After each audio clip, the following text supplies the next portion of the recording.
எல்லாருக்கும் காலை வணக்கம். ஓகேங்களா? இன்னைக்கு நம்மளோட கிளாஸ் வந்து ஒரு இன்ட்ரெஸ்டிங்கான கிளாஸு. ஃபஸ்ட்டு என்னை பற்றி சொல்லிக்கிறேன். ஏன்னா இன்னைக்கு தான் ஃபஸ்ட்டு கிளாஸ் உங்களை வந்து மீட் பண்ணுறதுல நான் இன்னைக்கு தான் ஃபஸ்ட் கிளாஸு. என் பேர் வந்து ஹரிகிருஷ்ணன். நான் இங்கே திருவாரூரில் தான் இருக்கிறேன். இந்த எக்ஸாம் பீரியடில் பார்த்தீங்கன்னா ஒரு 10 வருஷம் இந்த ஃபீல்டுலே தொடர்ந்து கண்டினியூவாக ஒர்க் பண்ணிக்கிட்டு இருக்கேன். இந்த 10 வருஷம் அந்த கண்டினியூவாக ஒர்க் பண்ணுறதுலேருந்து இந்த கொஸ்டின் மாடல் வந்து எப்படியெல்லாம் டிஎன்பிஎஸ்சி மாற்றுறாங்க, எந்தெந்த ஏரியாக்குள்ளே அதிகமாக போகிறாங்க, சிலபஸை எப்படியெல்லாம் கவர் பண்ணுறாங்க, சிலபஸை விட்டு ரிலேட்டடாக எப்படி கவர் பண்ணுறாங்க அப்படிங்கிறத நானும் பார்த்துக்கிட்டு தான் இருக்கிறேன். ஓகேங்களா? இப்போ உங்களுக்கும் அது பார்த்தீங்கன்னா இப்போ அஸ்பிரன்ஸுங்கிறனால நீங்களும் அதை என்ன பண்ணணும், ஃபாலோ பண்ணிக்கிட்டே இருக்கணும்.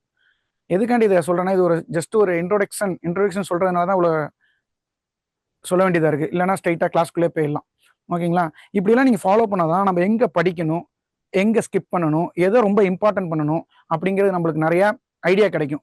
அப்போது ஒரு பெரிய புக்கை கொடுத்து அதை படிங்கன்னா படிக்க முடியாது. அதில் நம்ம சப்ஜெக்ட் ரிலேட்டடாக எந்த இடத்துல அதிகமாக கொஸ்டின் ஃபோக்கஸ் ஏரியாவோ அதை தான் நம்ம என்ன பண்ணணும், படித்து நம்மளுக்கு தேவையானதை எடுத்துக்கணும். அதான் ஒரு புத்திசாலித்தனம் ப்ளஸ் ஒரு என்ன சொல்லுவாங்க, உத்தின்னு சொல்லுவாங்க. இப்போ எல்லாரும் பார்த்தீங்கன்னா எல்லாருக்கும் ஒரு தமிழ்நாடு டிஎன்பிஎஸ்சிங்கிறனால நம்ம வந்து ஒரு நூலை வந்து தவிர்க்கவே முடியாது. அது என்னன்னு உங்களுக்கு எல்லாருக்குமே தெரியும், திருக்குறள். திருவள்ளுவர் திருக்குறள் எல்லாருக்கும் ஒருத்தவங்களுக்கும் ஒரு திருக்குறள் பிடிக்கும். இப்போ எனக்கு வந்து ஒரு அஸ்பிரன்ஸாக இருக்கனால எனக்கு என்ன பிடிக்கும் அப்படின்னு கேட்டிங்கன்னா, நிறைய ஸ்ட்ரகிள் ஃபேஸ் பண்ணிட்டு இருப்போம். நிறைய ஸ்ட்ரகிளை ஃபேஸ் பண்ணி சக்ஸஸ் பாயிண்ட்டுக்கு வந்துகிட்டு இருப்போம். அதனால முயற்சி தன் மெய்வர்த்தி கூலி தரும் அந்த குறளும், தெய்வத்தினால் ஆகாதனினும் முயற்சி தன் மெய்வர்த்தி கூலி தரும். அதாவது தெய்வமே பண்ண முடியலனாலும் நீங்க பண்ற முயற்சி என்ன பண்ணிடும், உங்களை ஒரு கட்டத்துக்கு அப்புறம் அந்த சக்சஸ் பாயிண்ட்டுக்கு எடுத்துட்டு போயிடும். அது மாதிரி உங்க ஒவ்வொருத்தருக்கும் ஒரு ஆம்பிஷன், ஒரு குறிக்கோள் இல்லாம எதுவுமே என்ன பண்ண முடியாது, இது பண்ண முடியாது. இதுல எல்லாரும் சொல்றதுதான் நானும், அந்த டிசிப்ளின் கரெக்டா ஃபாலோ பண்ணீங்கன்னா ஆட்டோமேட்டிக்கா அது என்ன பண்ணிடும், உங்களை தேடி வந்துடும். நீங்க அதுக்கான நிறைய எஃபர்ட், அந்த நண்பன் படத்துல கூட சொல்லிட்டே இருப்பாங்க, நீங்க எஃபர்ட் போட்டுட்டே இருந்தீங்கன்னா அது என்ன ஆயிடும், உங்களை விட்டு அது எங்கேயுமே போகாது, சக்சஸ் பாயிண்ட் வந்து கிட்ட வந்துடும். ஏன்னா ரொம்ப லாங் டைம் ப்ராசஸ் பண்ணி இன்னி வரையும் சக்சஸ் பண்ணாதவங்களும் இருக்காங்க. ஒரு சர்டன் பீரியட்ல வந்து அதை எப்படி ப்ரொசீஜர் என்ன மெத்தட்ல பண்ணா சக்சஸ் பண்ணலாம் அப்படின்னு அந்த டிசிப்ளினா ஃபாலோ பண்ணி சக்சஸ் பண்ணவங்களும் இருக்காங்க. அந்த லாங் டைம் பார்த்தீங்கன்னா ஒரு டிசிப்ளின் இருக்காது. அவங்க பார்த்தீங்கன்னா ஒரு நாள் படிப்பாங்க, அதுக்கப்புறம் படிக்க மாட்டாங்க, அப்புறம் டைம் கிடைக்கிறப்ப படிப்பாங்க, இப்படியே அப்புறம் அதை ரிவிஷன் பண்ண மாட்டாங்க, அப்புறம் எக்ஸாமுக்கு 1 மாசம் எடுத்துட்டு வந்து போய் படிப்பாங்க. இப்படி படிக்கிறது வந்து ஒரு குவாலிட்டியான டிசிப்ளின் இல்லை. அதனால என்னாகும், அங்க போய் கொஸ்டின் ஆகும், இதுவா அதுவான்னு கன்ஃபியூஸ் ஆயிடும். புரியுதுங்களா? அப்ப டிசிப்ளின்ங்கிறவங்க டெய்லி என்ன பண்ணுவாங்க, ப்ராக்டிஸ் பண்ணிக்கிட்டே இருப்பாங்க. அது கோடு வேர்டெல்லாம் தேவையில்ல. நீங்க டெய்லி ப்ராக்டிஸ் பண்ணிக்கிட்டே இருந்தீங்கன்னா அது ஆட்டோமேட்டிக்கா உங்க மைண்ட் என்ன சொல்றது, கான்சியஸ்ல போயிட்டு உட்காந்துரும். அப்புறம் நீ ஆட்டோமேட்டிக்கா அந்த கொஸ்டினை பார்த்தோன்னே உங்களுக்கு ஆன்சர் வந்துடும். புரியுதுங்களா? ஃபார் எக்ஸாம்பிள் இது தமிழ்நாடு எத்தனை இடத்துல இருக்குன்னா அந்த அந்த கண்டினியூட்டி அந்த ஃப்ளோலே வந்து என்ன ஆயிடும், உங்களுக்கு ஆன்சர் வந்துடும். இப்படிலாம் நீங்க ரிவிஷன் பண்ண இந்த ஃபர்ஸ்ட் அட்டெம்ப்டே என்ன பண்ணிடலாம், கிளியர் பண்ணிடலாம். ஏன் நான் கேட்கறேன்னா, அடுத்த அட்டெம்ப்ட், அதுக்கு அடுத்த அட்டெம்ப்ட்னா உங்களுக்கு சிலபஸ் மாறிக்கிட்டே இருக்கும். இப்போ லாஸ்ட் டைம் கூட குரூப் 1 எக்ஸாம்ல வந்து நிறைய பேர் பேர்டன் ஆகி ஃபீல் ஆனாங்க. ஏன் அப்படின்னா சிலபஸ் மாறிக்கிட்டே இருக்கு. அப்போ நம்ம என்ன பண்ணுவோம், இந்த வாட்டியே நம்ம ஒரு சக்சஸ் பண்ணி நம்ம என்ன பண்ணிடணும், ஜெயிச்சிடணும். எல்லாரும் நம்ம வந்து இந்த ஒரு 4-5 பேரை காம்படிட்டரா வச்சுக்கிட்டு அவங்கள மார்க்கை கூட போட்டுக்கிட்டு அதுல நம்ம பெஸ்ட்னு பார்க்க கூடாது. உங்களை சுத்தி காம்படிட்டர் தமிழ்நாடு பூரா இருக்கான். இந்த தமிழ்நாடு பூரா இருக்கிறப்போ அவங்களோட நீங்க எந்தெந்த இடத்துல எப்படியெல்லாம் போட்டி போடணும் அப்படின்னு நீங்க பார்க்கணும். புரியுதுங்களா? ஒரு சிறந்த அரசன் என்ன பண்ணா, நம்மளை சுத்தி என்னென்ன நல்ல வளங்கள், என்னென்ன நல்லதெல்லாம் இருக்குன்னு யோசிக்கிறது அடுத்தையும் தாண்டி நம்மளுக்கு எப்படி எதிரியெல்லாம் வருவான் அப்படிங்கறது அதையும் நம்ம என்ன பண்ணணும், யோசிச்சா மட்டும்தான் அது ஒரு நல்ல ஒரு சிறந்த நிர்வாகமா அவன் பண்ண முடியும், அவன் மக்களையும் காப்பாற்ற முடியும். அந்த மாரி நாளைக்கு நீங்க ஒரு கவர்மெண்ட் ஆஃபீஸரா போறதுனால உங்களுக்கு என்ன பண்ணும், டே பை டே நீங்க என்ன பண்ணிட்டு இருக்கணும், ஒவ்வொரு விஷயத்தையும் ஃபாலோ பண்ணிட்டே இருக்கணும்.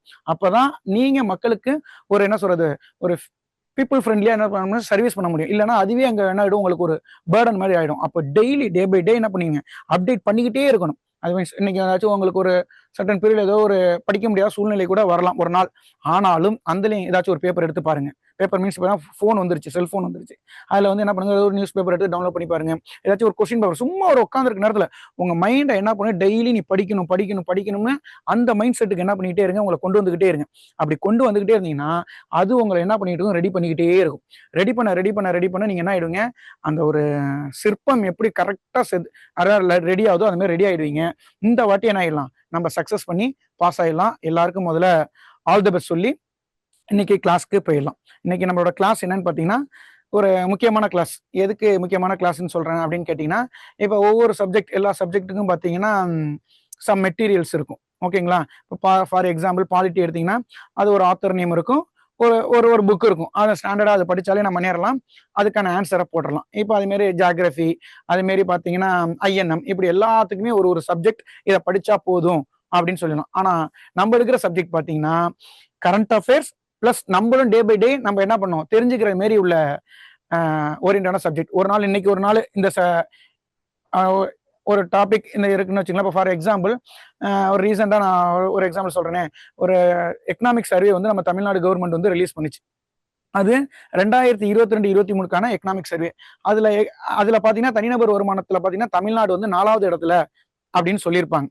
ஆனா இப்ப ரீசெண்டா ஒரு வாரத்துக்கு முன்னாடி என்ன ஆயிடுச்சு, தமிழ்நாடு கவர்மெண்ட் ஒரு தமிழ்நாட்டின் வளர்ச்சி இரட்டை புள்ளியில் அப்படின்னு சொல்லிட்டு ஒரு சாதனை போட்டிருந்தாங்க. இது பாத்தீங்கன்னா இப்ப பாத்தீங்கன்னா தனிநபர் வருமானம் என்ன ஆயிடுச்சு, 3வதா போயிடுச்சு. புரியுதுங்களா நான் சொல்ல வருது? போறீங்களா? அப்போ ஒரு சப்ஜெக்ட் எடுத்தீங்க அப்படின்னா முன்னாடி என்ன இருந்துச்சு, இப்ப என்ன இருக்குது, இப்படி படிக்கணும். மற்ற சப்ஜெக்ட்ல வந்து உங்களுக்கு இப்போ ஃபார் எக்ஸாம்பிள் 7வது ஷெட்யூல் என்ன இருக்குன்னா அது சொல்லிட்டு போயிட்டே இருப்போம். ஆனா இந்த சப்ஜெக்ட்டை பொறுத்த வரைக்கும் டே பை டே நீங்க என்ன பண்ணிருக்கணும், ஃபாலோ பண்ணிட்டே இருக்கணும். ரொம்ப ஈஸியான சப்ஜெக்ட். ஆனா அதை நீங்க ரசிச்சு படிச்சா மட்டும்தான் இந்த சப்ஜெக்ட்ல என்ன பண்ண முடியும், மார்க் எடுக்க முடியும். ஆனா இதுல டிஎன்பிஎஸ்சி ரொம்ப தெளிவா இருக்கிறாங்க. தமிழ்நாடு ஓரியன்டா என்னென்ன வருதோ அது ரிலேட்டடா கொஸ்டின் எப்பயும் என்ன பண்ணிட்டு இருக்காங்க, ஃபோக்கஸ் பண்ணிக்கிட்டே இருக்காங்க. அதுக்கான ஒரு ரிசர்ச் டீம் கரெக்டா ஃபாலோ பண்ணி ஃபோக்கஸ் பண்ணி அதில் என்ன பண்ணிருக்காங்க, கொஸ்டின் ரெடி பண்ணிக்கிட்டே இருக்காங்க. அப்போ அவங்க ரெடி பண்றப்ப நம்மளும் என்ன பண்ணணும், அதை ரெடி பண்ணிக்கிட்டே இருந்தால் மட்டும்தான் இந்த தமிழ்நாடு அட்மினிஸ்ட்ரேஷன் டெவலப்மெண்ட் ஓரியன்டா ஒரு கொஸ்டினுக்கு நீங்க என்ன பண்ண முடியும், ஆன்சர் பண்ண முடியும். இது பெரிய லெவல்ல போயிட்டு நீங்க படிக்கணும், ஒரு பெரிய புக்கை படிக்கணும் அப்படிலாம் கிடையாது. ஓகேங்களா?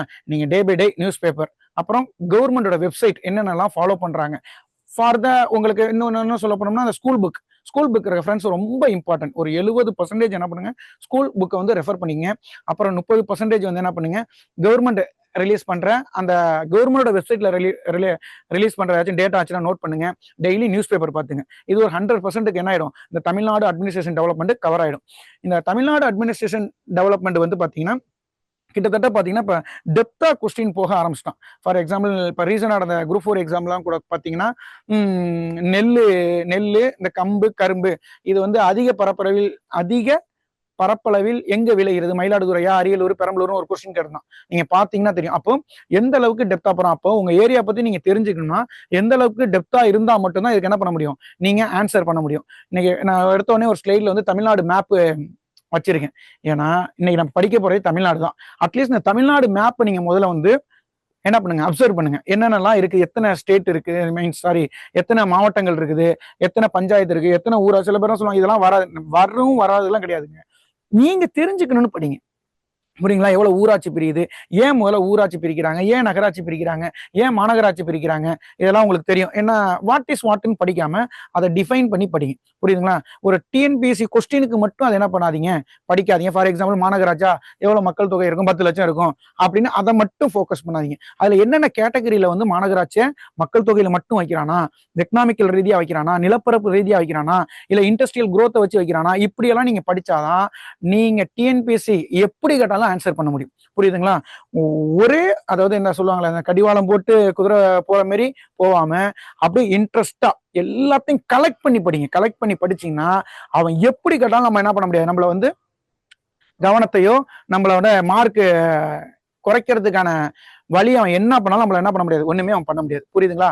முதல்ல படிக்கிறத வந்து எப்படி தெளிவா படிக்கணும் அப்படிங்கறத பாத்துங்க. அடுத்து முதல்ல எல்லாத்துக்குமே டிஃபைன் பண்ணி படிங்க. கொஸ்டினை வந்து வாட் இஸ் வாட்னு படிக்காதீங்க. எந்த சப்ஜெக்ட் இருந்தாலும் அதை டிஃபைன். என்னப்பா இப்போ ரீசெண்டா ஒரு மேக வெடிப்பு மலையை பத்தி சொல்லியிருந்தாங்க. கேள்விப்பட்டிருக்கீங்களா? நியூஸ் பேப்பர், இந்த யூடியூப் எல்லாத்துலயும் ஒரு என்ன சொல்ற, அந்த உத்தரகாண்ட்ல வந்து ஹரித்வாருக்கு மேல அப்படியே வெள்ளம் அடிச்சுட்டு வந்து என்ன பண்ணிச்சு, எல்லாத்தையும் அடிச்சு தூக்குனுச்சு. மேக வெடிப்புன்னு சொன்னா அப்ப மேக வெடிப்பு எங்க நடந்துச்சு அப்படின்னு மட்டும் பார்க்காம, மேக வெடிப்புனா என்ன, எவ்வளவு மில்லிமீட்டர் மழை பெய்யும், இல்ல மில்லிமீட்டர்ல சென்டிமீட்டர்ல எவ்வளவு மழை பெய்யும், ஓகேங்களா, இது எவ்வளவு ஸ்கொயர் ஃபீட்ல இருந்தா அது மேக வெடிப்புன்னு சொல்றாங்க, எத்தனை மணி நேரம் பெய்யும், இப்படி நீங்க ஃபாலோ பண்ணி படிச்சாதான் நீங்க என்ன ஆகும், எப்படி அவன் கொஸ்டின் எங்க பக்கத்து நீங்க ட்விஸ்ட் பண்ணாலும் அந்த கொஸ்டினுக்கு ஆன்சர் பண்ண முடியும். ஓகேங்களா. இப்போ ஃபார் எக்ஸாம்பிள் இந்த தமிழ்நாடு மேப்பு நான் வச்சிருக்கேன். இந்த தமிழ்நாடு மேப்பை பார்த்தோன்னா எப்படி எப்படிலாம் நீங்க முதல்ல அப்சர்வ் பண்ணும். அஸ்பிரன்ஸா இருக்கனால சொல்றேன். முதல்ல எத்தனை மாவட்டங்கள் இருக்குது அப்படின்னு நீங்க என்ன பண்ணுங்க, ஃபர்ஸ்ட் பாத்துங்க. இப்ப ரீசெண்டா எத்தனை மாவட்டம் இருக்குது, என்னென்ன மாவட்டம்லாம் லாஸ்டா ஆட் பண்ணாங்க, புரியுதுங்களா, இந்த மாதிரி பாத்துங்க. அடுத்து எத்தனை மாநகராட்சி இருக்குது, எத்தனை நகராட்சி இருக்குது, எத்தனை ஊராட்சி இருக்குது அப்படின்லாம் நம்ம என்ன பண்ணுவோம், இந்த மேப்பை பார்த்தோன்னே நம்மளுக்கு என்னன்னு டக்குன்னு அப்சர்வ் ஆகணும். ஃபார் எக்ஸாம்பிள் இப்ப திருச்சிராப்பள்ளின்னு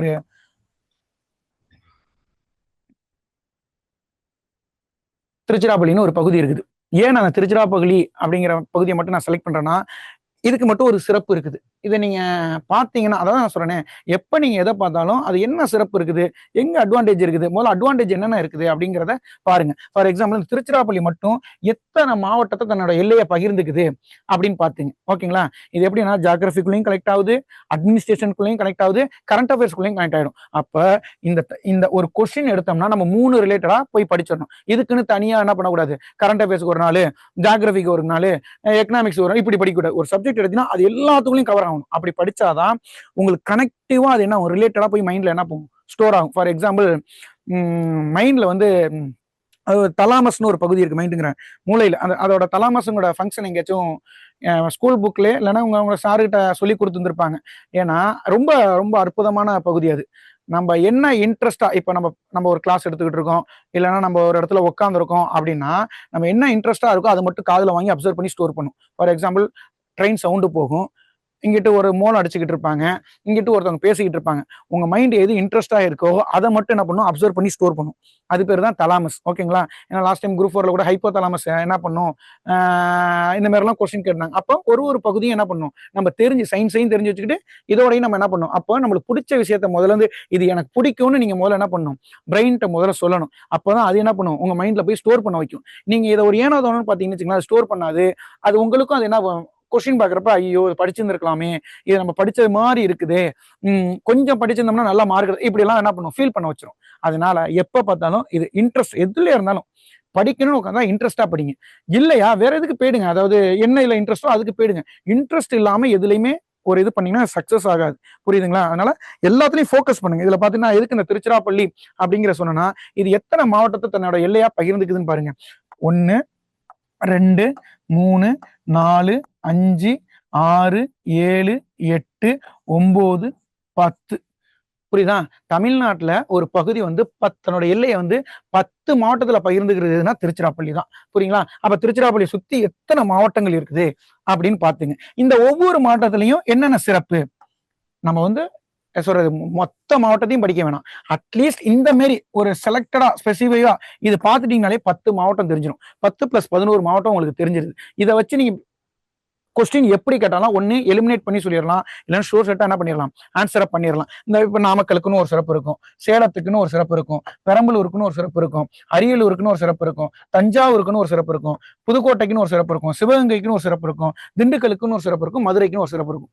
புரியுதுங்களா. என்ன சிறப்பு, அங்க என்னென்னலாம் விளையுது, என்ன மண் இருக்கு, ஓகேங்களா, என்ன இண்டஸ்ட்ரியல்ஸ் இருக்கு, அங்க மக்கள் வந்து எப்படி இருக்கிறாங்க, அங்க கல்வி அதாவது எஜுகேஷன் குரோத் எப்படி இருக்குது, செக்ஸ் growth எப்படி இருக்குது, இதெல்லாம் வச்சு என்ன பண்ணிடலாம், இந்த ஏரியா எப்படி வளமா இருக்குது அதை வச்சு என்ன பண்ணலாம், நம்ம ஐடென்டிஃபை பண்ணி தெரிஞ்சுக்கலாம். ஏன்னா கொஸ்டின் அவன் அப்படிதான் போறான். இப்ப தமிழ்நாடு அட்மினிஸ்ட்ரேஷன் டெவலப்மெண்ட் வரைக்கும் கொஸ்டின் உங்களுக்கு எப்படி போகுதுன்னா, எதுல ஃபர்ஸ்ட் இருக்குது, எதுல லாஸ்ட் இருக்குது, எது எல்லாம் growth ஆயிருக்குது, போன வருஷத்துக்கு இந்த வருஷத்துக்கு எப்படி டிஃப்ரெண்ட் ஆயிருக்குது, இப்படிதான் அவன் கொஸ்டின் என்ன பண்றான், ஃபோக்கஸ் பண்றான். அப்ப நம்ம ஒரு கொஸ்டின் இன்னும் சொல்ல போனா நம்ம இருக்கிற பகுதி அப்படிங்கிறப்ப நம்ம என்ன பண்ணும், ரொம்ப மத்தவங்க அதாவது மத்தவங்க மீன்ஸ் என்ன ஒரு அஸ்பிரன்ஸா பாக்குறப்ப அதை பத்தி என்ன பண்ணணும், அப்டேட் பண்ணிக்கிட்டே இருக்கணும். இப்போ நீங்க ஃபார் எக்ஸாம்பிள் தஞ்சாவூர்காரரா இருக்கலாம். அப்ப தஞ்சாவூரை சுத்தி இப்ப குரூப் 1 இன்டர்வியூலாம் நான் ஒரு இந்த வருஷத்துக்கு போன வருஷத்துக்கு போனேன்.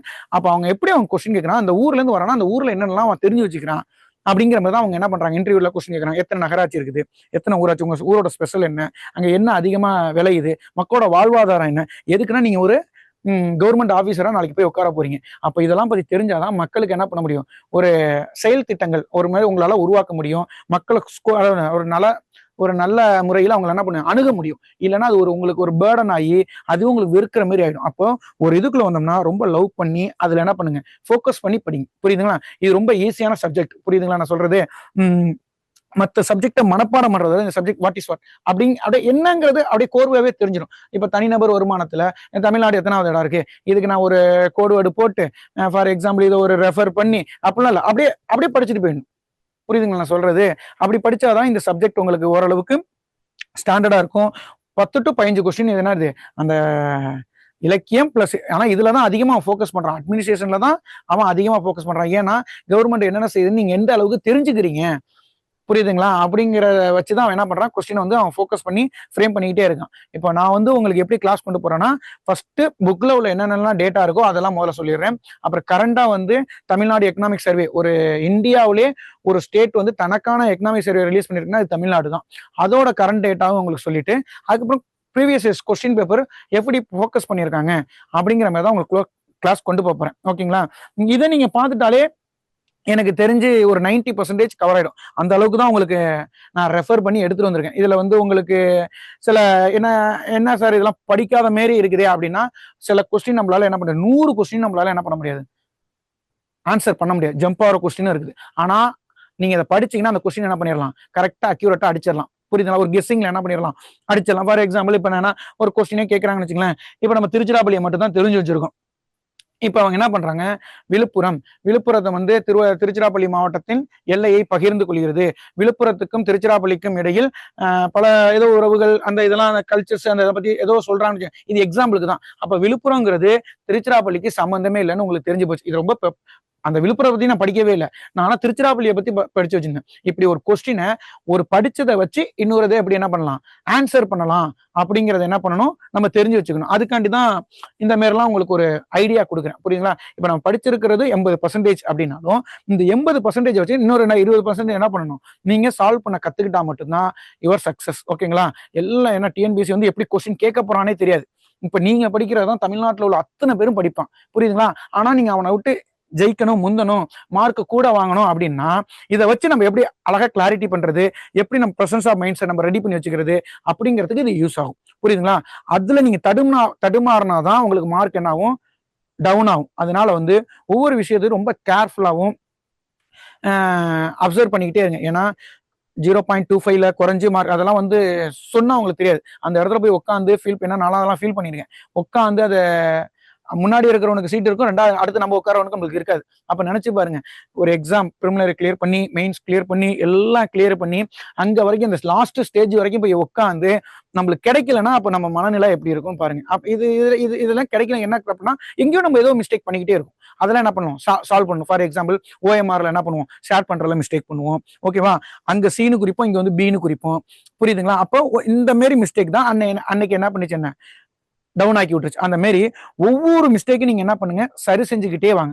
முதல்ல வந்து நம்ம எதுல ஸ்ட்ராங் அப்படிங்கிறத பாக்குறத விட எது இதெல்லாம் வீக் அப்படிங்கறத நம்ம என்ன பண்ணணும், தெரிஞ்சு வச்சுக்கணும். எது இதெல்லாம் நீங்க வீக்னு தெரிஞ்சாதான் அடுத்த வாட்டி இந்த வீக் என்ன பண்ண முடியும், நம்ம சரி செய்ய முடியும். முதல்ல ஒரு கொஸ்டின் பேப்பர் எடுக்கிறீங்களா, டிஎன்பிஎஸ்சில ஒரு ஃபர்ஸ்ட் அட்டெம்ப்ட் எழுதினவங்க இருப்பீங்க, ஒரு 2-3 அட்டெம்ப்ட் கொடுத்தவங்களும் இருப்பீங்க. அவங்களாம் என்ன பண்ணுங்க, எந்தெந்த இடத்துல எல்லாம் தப்பு பண்ணிருக்கோம் முதல்ல நோட் பண்ணுங்க. ஏன் இந்த கொஸ்டினை வந்து நம்ம தப்பா குறிச்சோம் அப்படிங்கிறதையும் யோசிங்க. புரியுதுங்களா? இந்த கொஸ்டின் ஏன் நம்ம இதுக்கு குறிக்காம இதை ஏன் குறிச்சோம் அப்படின்னு யோசி பண்ணுங்க. அப்போ நம்ம எதை ஃபோக்கஸ் பண்ணி படிக்கணும் அப்படின்னு நீங்களே என்ன பண்ணுங்க, முதல்ல உங்களை நீங்க தெரிஞ்சுங்க. அப்படி தெரிஞ்சுக்கிட்டு படிச்சாதான் இந்த சப்ஜெக்ட்டுங்க என்ன பண்ணீங்க, எப்படி வேணாலும் கொஸ்டின்கள் நான் ஆன்சர் பண்ணிடுவேன் அப்படின்னு சொல்லுவாங்க. இப்ப என்ன சொல்றாங்க, குரூப் 4 எல்லாருமே கஷ்டம் கஷ்டம் கஷ்டம் கஷ்டம் எல்லாருமே சொல்றாங்க. ஆனா இதுலயும் பாருங்க அதிக மார்க் எடுக்கிறவங்க இருக்காங்க. புரியுதுங்களா? இப்ப அவங்களுக்கு எப்படி அவங்க படிச்சிருப்பாங்க யோசிங்க. இதனால நம்ம நெகட்டிவிட்டி அது அடுத்த பிரச்சனை. நம்ம எப்படி கேட்டாலும் நம்ம என்ன பண்ணுவோம், ரெடியா இருக்கணும். என்ன வேணாலும் கேளு, நான் ஆன்சர் பண்றேன். அதான் சொல்றேனே, கலைச்சொற்கள் நீங்க ஓரளவுக்கு கெஸ் பண்ணி போடுற மாதிரி தான் இருந்துச்சு. இந்த ப்ரீனா முன்னாடி நான் வந்து அப்படியே நானும் ஒரு அப்படியே என்ன சொல்றது, நல்ல ஃபுல் ஃபோக்கஸ்டா எல்லாம் மார்க் வாங்கிடலாம் அப்படிலாம் சொல்லல. ஆனா எலிமினேஷன் பண்ணி கெஸ் பண்ணி ஓரளவுக்கு என்ன பண்ணிடலாம், ஃபில்டர் பண்ணி ஏன்னா கட் ஆஃப் உங்களுக்கு குறைய போகுது. புரியுதுங்களா? எப்படி இருந்தாலும் லாஸ்ட் டைமோட இந்த டைம் வந்து உங்களுக்கு கட் ஆஃப் குறைப்போம். ஆனா அந்த குறையிற கட் ஆஃப்ல நம்ம என்ன இருக்கணும், முன்னாடி இருக்கணும். அப்ப நம்ம எந்த அளவுக்கு டெக்னிக்கலா நம்ம அதை தெரிஞ்சுக்கணும். அதாவது படிக்கிற சப்ஜெக்ட் வந்து அனலிட்டிக்காவும் படிக்கணும், லாஜிக்காவும் படிக்கணும். ஓகேங்களா? அனலிட்டிக்கா படிச்சீங்கன்னா சில இடத்துல லாஜிக்கா கொஸ்டின் வந்து மாட்டிக்கும். லாஜிக்கா படிச்சீங்கன்னா அனலிட்டிக்கா வந்து மாட்டிக்கும். ஃபார் எக்ஸாம்பிள் யூபிஎஸ்சி எல்லாம் பாத்தீங்கன்னு வச்சுக்கோங்களேன், ஒரு 2-3 வருஷத்துக்கு முன்னாடி 2000 கரெக்டா அக்யூரேட்டா தெரியல எனக்கு. ஒரு 2018 15 16க்குள்ளேயோ அவன் ஃபுல்லாவே கரண்ட் அஃபேர்ஸாவே கொஸ்டின். அதாவது கரண்ட் அஃபேர்ஸ்லயே பாலிட்டி கேட்கறது, கரண்ட் அஃபேர்ஸ்லயே என்வரான்மெண்ட் கேட்கறது, கரண்ட் அஃபேர்ஸ்லயே என்ன சொல்ற ஜியோகிராஃபி இப்படி கேட்டுட்டான். அப்போ நம்ம சப்ஜெக்ட படிச்சுக்கிட்டு தான் இருக்கோம். அவன் கொஸ்டின் எப்படி போயிட்டான் பாருங்க. அப்ப நீங்க கொஸ்டினை வந்து 2 விதமாவும் நீங்க என்ன பண்ணிக்கணும், படிக்கிறப்ப அனாலிட்டிக்கும் படிச்சுக்கணும், லாஜிக்காவும் படிச்சுக்கணும். ஏன் இது செய்யுது, ஏன் செய்யுது? எல்லாருமே சின்ன பிள்ளைங்க என்ன சொல்லுவாங்க, ஒரு பாலை தூக்கி போட்டோம்னா அது கீழே வந்துடும், இது காரணம் என்ன அப்படின்னா கிராவிட்டி. இதை மட்டும்தான் நம்மளுக்கு வந்து ஸ்கூல் லைஃப்ல சொல்லி கொடுத்துருப்பாங்க. ஏன்னா எனக்கு அப்படிதான் சொல்லி கொடுத்தாங்க. மேல போறதுக்கு என்ன காரணங்கிறத நம்ம என்ன பண்ண முடியாது சொல்லுங்க. அப்ப கிராவிட்டிக்கு ஆப்போசிட் ஒரு ஏதோ ஒரு ஃபோர்ஸ் இருக்குதானே, புரியுதுங்களா? இதெல்லாம் உங்களுக்கு சயின்ஸ் கிளாஸ்ல சொல்லுவாங்க. இந்த மாதிரி நம்ம ஒரு சப்ஜெக்ட படிச்சோம்னா லெஃப்ட் விங் ரைட் விங், அதாவது லெஃப்ட் ரைட் ரெண்டையும் என்ன பண்ணணும், ஆக்டிவேட் பண்ணணும்.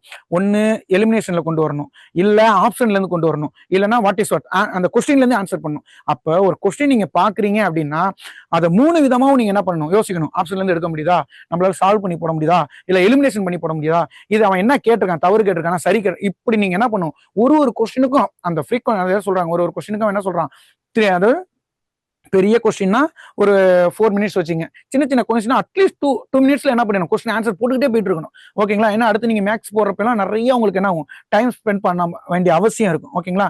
அதனால இந்த மாதிரிலாம், அதாவது எடுத்தோடனே என்ன சார் கிளாஸ்க்குள்ள போகலன்னா உங்களுக்கு முதல்ல சக்சஸ் பண்றதுக்கு என்ன பாயிண்ட் அப்படின்னு கொடுத்துட்டு அதுக்கப்புறம் கிளாஸ்க்குள்ள போனா நல்லா இருக்குங்கிறதுக்காண்டி தான் நான் இவ்வளவு நேரம் பேசிக்கிட்டேன். அடுத்து நம்ம ஸ்ட்ரைட்டா சப்ஜெக்ட்குள்ள போயிடும். ஏன்னா சப்ஜெக்ட்ங்கிறது ரொம்ப உங்களுக்கு நிறைய இன்ஃபர்மேட்டிவ் கொடுக்குற சப்ஜெக்ட். ஓகேங்களா? ஓ இப்படி இருக்கா, இப்படி இப்படி ரொம்ப ஒரு எக்ஸைட்டிங்கா படிக்கக்கூடிய சப்ஜெக்ட். புரியுங்களா? இப்போ ஃபார் எக்ஸாம்பிள் நீங்க வந்து இந்த சப்ஜெக்ட்டை பொறுத்தவரை day by day newspaper என்ன பண்ணிருங்க, அது ஏதோ உங்களோட ஃபேவர் எந்த நியூஸ் பேப்பர் இருக்கோ அதை ஃபாலோ பண்ணிக்கிட்டே இருங்க. அது மீன்ஸ் கரெக்டா உள்ள நியூஸ் பேப்பரா எடுத்து படிங்க. கண்ணாப்புனா நியூஸ் வரதெல்லாம் நம்மளுக்கு படிக்காம நம்மளுக்கு என்ன ஃபோக்கஸ்டா என்ன வேணும். ஃபார் எக்ஸாம்பிள் இப்போ ரீசெண்டா என்ன இருக்கு, கங்கை கொண்ட சோழபுரத்தை பத்தி ஒரு நியூஸ் வந்திருக்குது. ஓகேங்களா? அப்ப கங்கை கொண்ட சோழபுரத்தை பத்தி டே பை டே அதுல என்னென்னலாம் சொல்றாங்க, ஏன்னா டெய்லி அந்த ஒரு வாரம் அந்த நியூஸ் பத்தி தான் வந்துகிட்டே இருக்கும். அப்போ நம்ம புக்ல இல்லாத நியூஸ் என்ன இருக்கும், அந்த நியூஸ் பேப்பர்ல என்ன நிறைய அவங்களுக்கு என்ன பண்ணுவாங்க, அதை ரிசர்ச் பண்ணி அதை என்ன பண்ணுவாங்க, பேப்பர் வைக்கணுங்கிறதுக்காண்டி நிறைய டேட்டா என்ன பண்ணுவாங்க, அதில் வந்து இன்க்ளூட் பண்ணுவாங்க. அப்போ உங்களுக்கு என்னென்னலாம் தேவை, கங்கை கொண்ட சோழபுரமா, இது யாரு எந்த மன்னோட காலத்துல இருந்தது, சோழரோட லாஸ்ட் தலைநகரமா இருந்தது எது, இப்படின்னு உங்களுக்கு என்ன ஆயிட்டு இருக்கும், டேட்டா வந்துகிட்டே இருக்கும். அப்போ இவங்களை பத்தி சொல்றேன், செப்பேடுகள்லாம் எங்கெங்க கிடைக்குது, அன்பில் செப்பேடு என்ன சொல்லுது, கரந்தை செப்பேடு என்ன சொல்லுது, திருவெற்றியூர் செப்பேடு என்ன சொல்லுது, அப்புறம் விழுப்புரம் ஒரு அந்த அதெல்லாம் வந்து நியூஸ் பேப்பர் வந்து வந்துச்சு. அப்போ ராஜேந்திரனை பத்தி இத்தனை செப்பேடுகள் இருக்குது. அப்போ ஃபார் எக்ஸாம்பிள் இப்போ ஒரு எக்ஸாம்பிள் என்ன கேட்கறாங்க, ராஜேந்திரனை பத்தி கேட்கல, அவங்க என்ன பண்றாங்க, ராஜராஜ சோழனை பத்தி கேட்கறாங்க. இந்த செப்பேடு வந்து ராஜராஜ சோழன் எந்த சொல்லிட்டு ஒரு 4 ஆப்ஷன் வர்றான்னு வச்சுக்கோங்க, அன்பில் செப்பேடு, கரந்தை செப்பேடு அப்படின்னு வைக்கிறாங்கன்னா இது 2 ராஜேந்திரன் நம்ம என்ன பண்ணிடலாம், இப்ப எலிமினேட் பண்ணலாம். நான் சொல்றது படிக்கிறது உங்களுக்கு புரியுதுங்களா? இப்ப கரந்தை செப்பேடு யாரை சொல்லுது, ராஜேந்திரனை பத்தி சொல்லுது, அப்போ பி வராது. புரியுதுங்களா? அப்ப இந்த மாதிரி தான் நான் படிக்க சொல்றேன். இப்ப நீங்க ஒரு இதை படிச்சதை வச்சு என்ன பண்ணிடலாம், இன்னொரு இதுக்கு ஆன்சர் பண்ணிடலாம். இப்படி நீங்க படிச்சாலே இந்த சப்ஜெக்ட் என்ன பண்ண, இந்த சப்ஜெக்ட்ல எந்த சப்ஜெக்ட்டும் நீங்க என்ன பண்ணிடலாம், ஃபோக்கஸ் பண்ணி அடிச்சிடலாம். இப்போ நம்ம குரூப் 2க்கு வந்து ஒரு குரூசியல் டைம் ஒரு 2 மாசம் தான் இருக்குது. உங்களை மாதிரி தான் எல்லாருக்குமே இருக்கும். ஓகேவா? எல்லாருமே வந்து ஃப்ரெஷரும் இருப்பாங்க, எக்ஸ்பீரியன்ஸ் கேண்டிடேட்டும் இருப்பாங்க. அப்போ அவங்களோட நீங்க, அதாவது நீங்க எப்ப நான் உங்கள்கிட்ட ஒன்னே சொல்றேன்னா, உங்களை சுத்தி இருக்க ஒரு 4 ஃப்ரெண்ட்ஸ் மட்டும் உங்க போட்டியாளரை மட்டும் நினைக்காதீங்க. தமிழ்நாடுல உள்ள அத்தனை பேரும் உங்களுக்கு போட்டியாளர் நினைச்சுக்கிட்டு நீங்க படிச்சாதான் இதுல வந்து நீங்க என்ன பண்ண முடியும், சக்சஸ் பண்ண முடியும். அப்போ ஒவ்வொரு மார்க்கும் என்ன ஆகுது, உங்களுக்கு வேலிடிட்டியான மார்க். அப்போ எந்த இடத்துலயும் என்ன பண்ணாதீங்க, எதையும் ஸ்கிப் பண்ணாம என்ன பண்ணுங்க, படிச்சுக்கிட்டே இருங்க. அப்படி படிச்சீங்கன்னா இது சக்சஸ்ஃபுல் ஆயிடும். ஓகேங்களா? முதல்ல இந்த மேப் என்னென்ன எந்தெந்த ஏரியா எங்கெங்கெல்லாம் இருக்குது அப்படிங்கிறப்ப இந்த இதையும் தெரிஞ்சுங்க. இது அப்ப எந்த மாவட்டம் எந்த மாநிலத்தின் எல்லையே பகிர்ந்துக்குது, இங்க என்னென்னலாம் வருது, அப்ப கடலோர மாவட்டங்கள் மொத்தம் எத்தனை வருது, நான் சொல்றது உங்களுக்கு புரியுங்களா? இந்த மேப்பை வச்சு நீங்க எப்படி எப்படி எல்லாம் படிக்கணும், கடலோர மாவட்டங்கள் எத்தனை வருது. ஏன்னா இது வந்து ஸ்கூல் இது வந்து ஒரு அக்யூரேட்டான இதான் தெரியல. ஏன்னா இதுல மயிலாடுதுறை எல்லாம் இல்ல, மயிலாடுதுறை செங்கல்பட்டு இதெல்லாம் இல்ல. அப்ப கரண்ட்ல உள்ள மேப் எடுத்து கரெக்டா நோட் பண்ணுங்க. எத்தனை எத்தனை எல்லை, அதாவது கடல்புறத்தை வந்து எத்தனை எல்லையை, எத்தனை மாவட்டம் தன்னோட எல்லையை ஷேர் பண்ணிக்குது, மேற்கு தொடர்ச்சி மலையை எத்தனை மாவட்டம் தன்னோட எல்லையை ஷேர் பண்ணிக்குது, கர்நாடக மாவட்டத்தோட எத்தனை மாவட்டம் எல்லையை ஷேர் பண்ணிக்குது. இப்படி நீங்க படிச்சிட்டீங்கன்னா தமிழ்நாடு ஜியோகிராஃபி என்ன ஆயிடுது, இதுக்குள்ள கவர் ஆயிடுது. பிளஸ் என்ன ஆயிடுது, உங்களுக்கு இதுல உள்ள ரிலேட்டடான டேட்டாவும் உங்களுக்கு என்ன ஆயிடுது, தெரிஞ்சிருது. ஓகேங்களா? நான் படிக்கிற மெத்தட் எப்படி, ஒரு மேப்பை வச்சு எப்படி படிக்கிறது அப்படின்னு சொல்றேன். இன்னும் சொல்ல போனா ஃப்ரீ டயத்துல உங்களுக்கு போர் அடிக்குதா, மேப் போட்டு பழங்க. ஒரு தமிழ்நாடு மேப் போட்டு அப்படி ஒரு மாதிரி வரைஞ்சு பாருங்க, இந்தியா மேப் போட்டு பாருங்க. இப்படிலாம் சும்மா போர் அடிக்கிற டயத்துல இப்படி போட்டு பாருங்க. ஃபார் எக்ஸாம்பிள் இன்னும் நான் சொல்ல போனா இந்த பிள்ளைங்களுக்கு நிறைய பேர் என்ன பெயிண்டிங் இதெல்லாம் சொல்லி கொடுக்கறதுக்கு நீங்க மேப் போடவே கத்துக் கொடுங்கிறேன். ஏன்னா ஒரு தப்பு இல்லையே. மேப் போட இந்தியா மேப்பை போடு. சும்மா பிள்ளைங்களுக்கு இப்பயே நீங்க அதுல ஒரு இன்வால்மெண்ட் ஆக்குனீங்கன்னா தான் அது ஒரு நல்ல ஒரு குடிமகனாகவும் நல்ல சமுதாயத்தில் ஒரு நல்ல பிள்ளையாகவும் அது என்னது வளருங்கிறது என்னோட கருத்து. அதனால இந்த மாரி சும்மா இருக்கிற நேரத்துல தமிழ்நாடு மேப் போட்டு பாருங்க. சப்போஸ் நாளைக்கு என்ன பண்ணுவீங்க, நீங்க குரூப் 1 கிளியர் பண்றீங்க, இல்ல குரூப் 2 கிளியர் பண்றீங்க, மெயின்ஸ் போறப்போ ஆட்டோமேட்டிக்கா உங்களுக்கு கை என்ன ஆயிடும், இந்த மேப்புக்குள்ள போயிடும். மேப்புக்குள்ள போயிட்டு ஒரு பிக்டோகிராஃபியா ஒரு கொஸ்டினை காட்டினீங்கன்னா அவங்களுக்கு வந்து என்ன நல்லா நல்லா எழுதியிருக்கானே அப்படிங்கிற மாதிரி புரிய ஆரம்பிச்சிடும். புரியுதுங்களா? எதுவும் டவுட்டு எதுவும் சந்தேகம்னா என்கிட்ட கேளுங்க. இப்ப நம்ம கிளாஸ்க்குள்ள போயிடலாம். ஸ்கூல் புக்ல இருந்து ஒரு பிக்சர்ஸ் எடுத்து தமிழ்நாடோட மேப் எடுத்து வச்சிருக்கேன். இங்க என்னென்னலாம் அந்த மாவட்டத்துல கிடைக்குது அப்படின்னு சும்மா ஒரு இதை வந்து என்ன சொல்றேன்னா, இது ஸ்கூல் புக்ல உள்ள மேப் தான். நீங்க 11th எக்கனாமிக்ஸ் புக் இருந்துச்சுன்னா இது உங்களுக்கு கிளாரிட்டியா தெரியுதா என்னன்னு, எனக்கு விசிபிளா தெரியுதா என்னன்னு தெரியல. நீங்க எக்கனாமிக்ஸ் புக் இருந்துச்சுன்னா ஒரு போட்டோ மாரி ஒரு போட்டோ எடுத்து நம்ம ஒரு ஒரு ஒரு இயற்கை காட்சிக்கு போறோம், ஒரு போட்டோ எடுத்து நம்மளோட பிக்சர்ஸ் வச்சு எத்தனை வாட்டி பார்ப்போம், நம்ம அழகா இருக்கமா இல்லையா அப்படின்னு நம்ம அந்த மாரி இதெல்லாம் ஒரு போட்டோ எடுத்து சும்மா என்னென்ன எங்கெங்க கிடைக்குது அப்படின்னு உங்களை வந்து அது கூட இன்வால்வ் பண்ணீங்க. அது இன்வால்வ் பண்ணிட்டீங்கன்னா அது உங்களை ஆட்டோமேட்டிக்கா என்ன ஆயிடும், உங்களை சக்சஸ் பண்ண வச்சிரும். ஓகேங்களா? இந்த மாதிரி எல்லாம் எடுத்து என்ன தக்காளி எங்க இருக்குது, தக்காளி எங்க விட்டுருக்கான், புரியுதுங்களா? மேப்பை கவனிச்சு பாருங்க. தக்காளி எங்க அதிகமா விளையுது, ஃபார் எக்ஸாம்பிள் இந்த சோளம் எங்க விளையுது, இந்த மாதிரி இறைச்சிகள் எங்க அதிகமா நடக்குது, இந்த மாதிரி நீங்க என்ன பண்ணுங்க, அந்த மேப்பை வச்சு முதல்ல ஐடென்டிஃபை பண்ணிட்டீங்கனாலே ஓரளவுக்கு இந்த சப்ஜெக்ட் உங்களுக்கு என்ன ஆயிடும், கிளியர் ஆயிடும். ஏன்னா இந்த சப்ஜெக்டே அதுதான். எது வந்து ஃபர்ஸ்ட், எது செகண்டு, எது லாஸ்ட், எது தேர்டு, ஹியூமன் ரைட்ஸ்ல நம்ம எத்தனாவது இடமா இருக்கும், ஹெல்த்ல எவ்வளவு இருக்கும், இன்னொன்னு மெயின் இந்த எஸ்டிஜி அப்படின்னு இப்போ ரீசெண்டா நம்ம எல்லா கொஸ்டின்லையும் பாத்தீங்கன்னா எஸ்டிஜியை பத்தி கொஸ்டின் இல்லாம இருக்காது. நீங்க எல்லா இப்போ பேரிகார்டு முத கொண்டும் அந்த எஸ்டிஜி இலக்குகள் வந்து தமிழ்ல வச்சிருக்காங்க. புரியுதுங்களா? உங்களுக்கு இங்கிலீஷ்ல புரியலாம், தமிழ்ல பாருங்க. அதுல நிறைய கோட் வேர்ட்லாம் வச்சு நிறைய பேர் படிக்கிறாங்க. டீசென்ட் ஒர்க் அப்படின்னா எஸ்டிஜி 8 மணி ஆனா நம்ம டீசெண்டா ஒர்க் கிளம்பி போகணும் இப்படிலாம் சொல்லி நிறைய அவங்க மாணவர்களை உங்களுக்குள்ள டிஸ்கஷன் பண்ணி படிக்கிறப்ப இதெல்லாம் இருக்குது. இதெல்லாம் கோட் வேர்டு நான் சொல்றேன். இந்த எஸ்டிஜி பத்தி எல்லாம் கிளாஸ் இருக்கு. ஏன்னா எஸ்டிஜி பத்தி நீங்க குரூப் 1 கொஸ்டின்லயும் சரி, குரூப் 4 கொஸ்டின்லயும் சரி, இப்போ வரப்போற இந்த இதுல வந்து எஸ்டிஜி இல்லாம கொஸ்டின் இருக்காது. அப்ப எஸ்டிஜியோட அத்தனை இலக்கையும் நம்ம என்ன பண்ணிக்கணும், தெரிஞ்சுக்கணும். அவன் அப்படிதான் கேட்கிறான். எஸ்டிஜியோட 1 என்ன, எஸ்டிஜியோட 2 என்ன, எஸ்டிஜியோட 3 என்ன, எஸ்டிஜியோட 4 என்ன, நம்ம தமிழ்நாடு இந்த எஸ்டிஜி இலக்குல எது எல்லாம் ஃபர்ஸ்டா இருக்குது, எந்தெந்த மாநிலம் எந்தெந்த எஸ்டிஜில இருக்குது, இன்னும் நிதி ஆயோக் வந்து தமிழ்நாட்டுல எது எல்லாம் ஃபர்ஸ்ட் ரேங்க் கொடுத்துருக்காங்க. புரியுதுங்களா? இந்த மாதிரிலாம் இந்த கொஸ்டின் என்ன பண்றான். இப்போ ஃபார் எக்ஸாம்பிள் குரூப் 4ல கேட்டிருந்தான், எஸ்டிஜி 9 பத்தி கேட்டிருந்தான். எஸ்டிஜி 9 என்ன அப்படின்னு கொஸ்டின் கேட்டிருக்கான். அந்த எஸ்டிஜி 9 ஸ்பெசிபிக் அதோட கேரக்டரை வச்சுட்டு இது ரெண்டும் சரியா சரியில்லையா அப்படின்னு கேட்டான். எஸ்டிஜி 9 கொடுத்துட்டு ஹெல்த் பத்தி சொல்லுது அப்படின்னு கேட்டிருந்தான். அப்ப ஹெல்த் பத்தி சொல்றது என்ன, நம்மளுக்கு எஸ்டிஜி 3 அப்படின்னு நம்மளுக்கு தெரியும். ஓகேங்களா? கரெக்ட் தானே?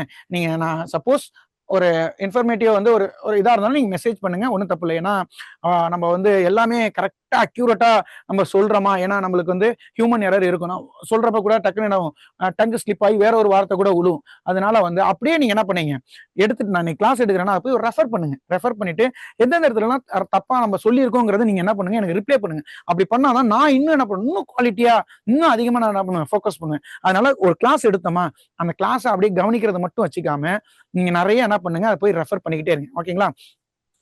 ஒரு தமிழ்நாடு இந்த சப்ஜெக்டை பொறுத்த வரைக்கும் முழுக்க மேப்பை மட்டும் தெரிஞ்சுங்க. இந்த மேப்பை வச்சு விவசாயம் எங்க அழகா நடக்குது, ஹியூமன் ஹெல்த் எங்க நல்லா இருக்குது, இந்த மாதிரி மேப்பை வச்சு அட்லீஸ்ட் தெரிஞ்சுங்க. அதுக்காண்டி தான் இந்த மேப்னு நான் ரொம்ப இந்த சப்ஜெக்டை பொறுத்த வரைக்கும் மேப் இன்னும் சொல்ல போனா இந்த ஸ்கூல் இந்த எம்டி மேப் ஒன்று விற்கும், தமிழ்நாடு மேப். அதை வச்சு கூட அது ஒரு 50 பைசா ₹1 தான். அதை வச்சு கூட நீங்க டெய்லி என்ன பண்ணுங்க, ட்ரை பண்ணுங்க. இந்த 50 பைசா ₹1 வந்து உங்க லைஃபே மாத்த போகுதுன்னா அதை செலவு பண்றது தப்பு இல்லை. ₹1 50 பைசால. அதனால இந்த மேப்பை வச்சு ப்ராக்டிஸ் பண்ணுங்க. ஓகேங்களா? நம்ம இப்ப கிளாஸ் சப்ஜெக்ட் வரிசையா போயிடுவோம். இப்ப ஒரு இதை படிக்கிறோம் அப்படின்னா குறிப்பா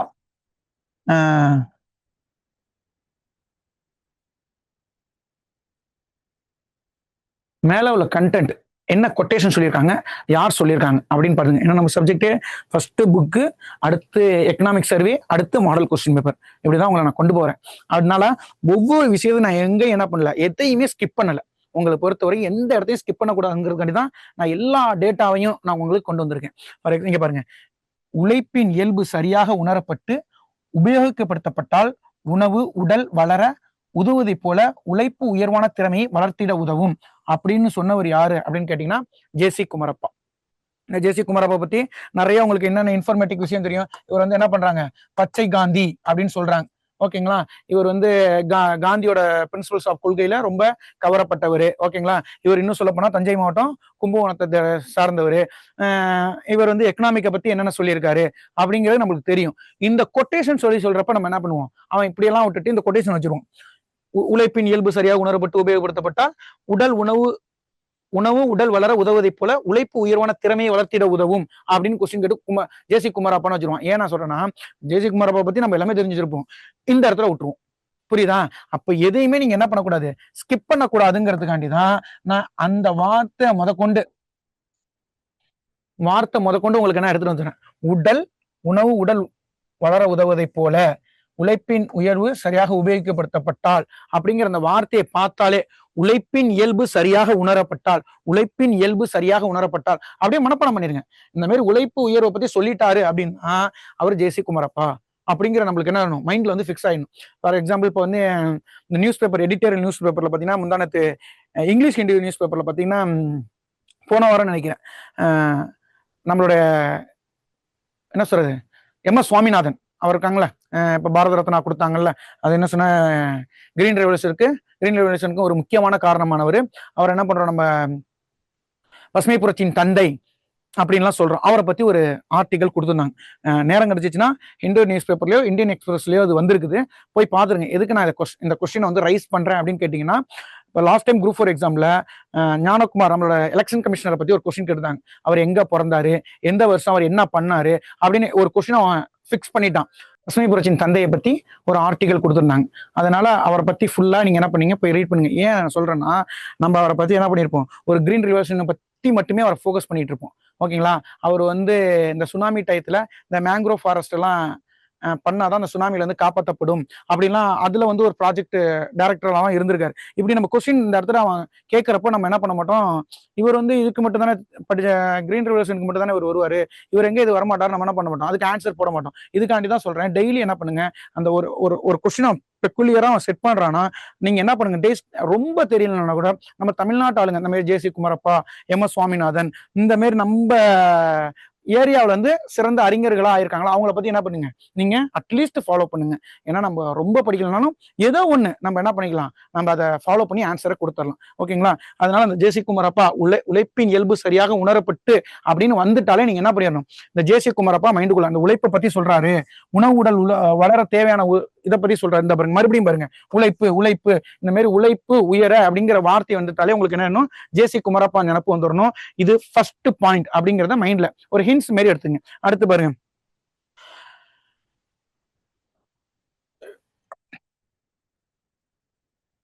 என்ன சொல்லியிருக்காங்கன்னா, இந்தியாவில மொத்தம் எத்தனை இருக்கு, 28 ஸ்டேட் இருக்கு. அந்த 28 ஸ்டேட்டும் சமூகம் மற்றும் பொருளாதாரம் ஒரே மாதிரி இல்ல, ஒவ்வொரு இடத்துலயும் ஒவ்வொரு மாதிரி இருக்குது அப்படின்னு சொல்றாங்க. இதை வச்சுதான் இவங்க என்ன பண்றாங்க, ரேங்க் ரிலீஸ் பண்றாங்க, ஃபண்டு கொடுக்குறாங்க, ஃபண்டு கொடுக்கறத வச்சு டெவலப்மெண்ட் பண்றாங்க.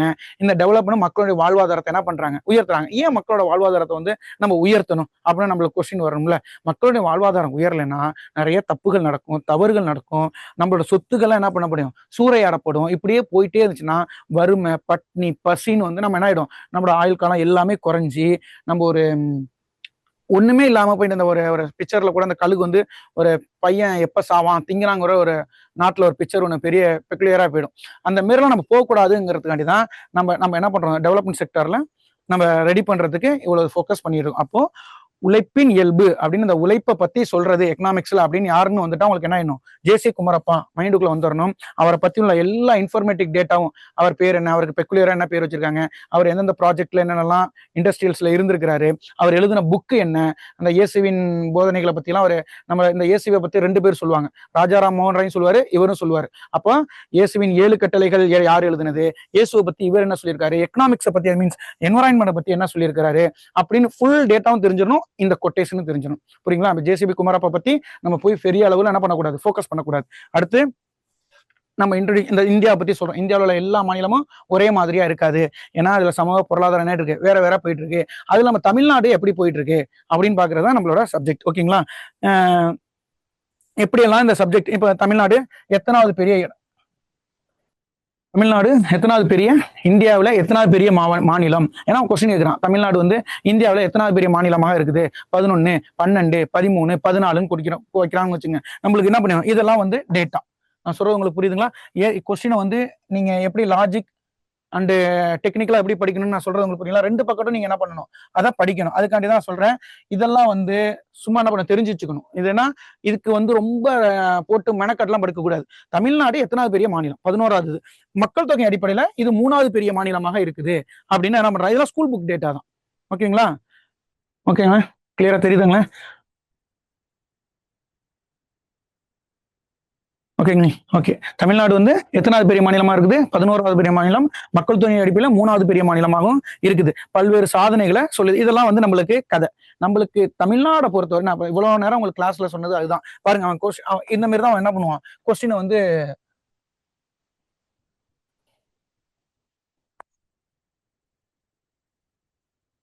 ஃபோக்கஸ் பண்ணுவான்.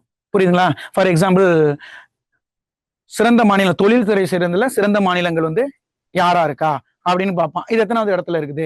இந்த மாதிரி தான் உங்களை என்ன சொல்றேன். இந்த கொஸ்டினை பொறுத்த வரைக்கும் எத்தனாவது பிளேஸ் நம்ம எதுல எல்லாம் அச்சீவ்மெண்ட்ஸ் பண்ணியிருக்கோம், எந்த இடத்துல இருக்கும், இப்படி நீங்க படிச்சுட்டாலே இந்த சப்ஜெக்ட் வந்து கவர் ஆயிடும். ஏன்னா மற்ற இதுக்கு வந்து நீங்க நிறைய எஃபோர்ட் போட்டு படிக்கணும். இது வந்து நீங்க ஜஸ்ட் டேட்டா தான். இது டேட்டாவை நீங்க என்ன பண்ணிட்டு இருக்கணும்? ஃபாலோ பண்ணிட்டே வந்தாலே உங்களுக்கு இது வந்து போதுமானது. இந்த 3 லைன்லயே நம்மளுக்கு என்ன ஆயிடுச்சு? கொஸ்டின் ஏரியா முடிஞ்சு போச்சு. ஓகேங்களா?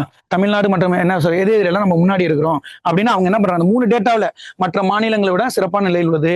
உடல் நலத்துல, உயர்கல்வியில, பச்சிளம் குழந்தை இறப்பு விதத்துல, மகப்பேறு விஷயத்துல நம்ம சிறந்து இருக்கிறோம். இப்ப என்ன ஆகும்னா இதை தெரிஞ்சுக்கிட்டு எந்த பிளேஸ்ல இருக்கோம், எவ்வளவு குறைச்சிருக்கோம் அப்படின்னு நம்ம பார்த்துட்டாலே எவ்வளவுன்னு பார்த்துட்டாலே இந்த ஏரியா கிட்டத்தட்ட, ஏன்னா கொஸ்டின் இதெல்லாம் கேட்கறான். ஹியூமன் டெவலப் இண்டெக்ஸ் பத்தி எது இதெல்லாம் வச்சு இந்த ஹியூமன் டெவலப் இண்டிகேஷன் வச்சு ஐடென்டிஃபை பண்றாங்க.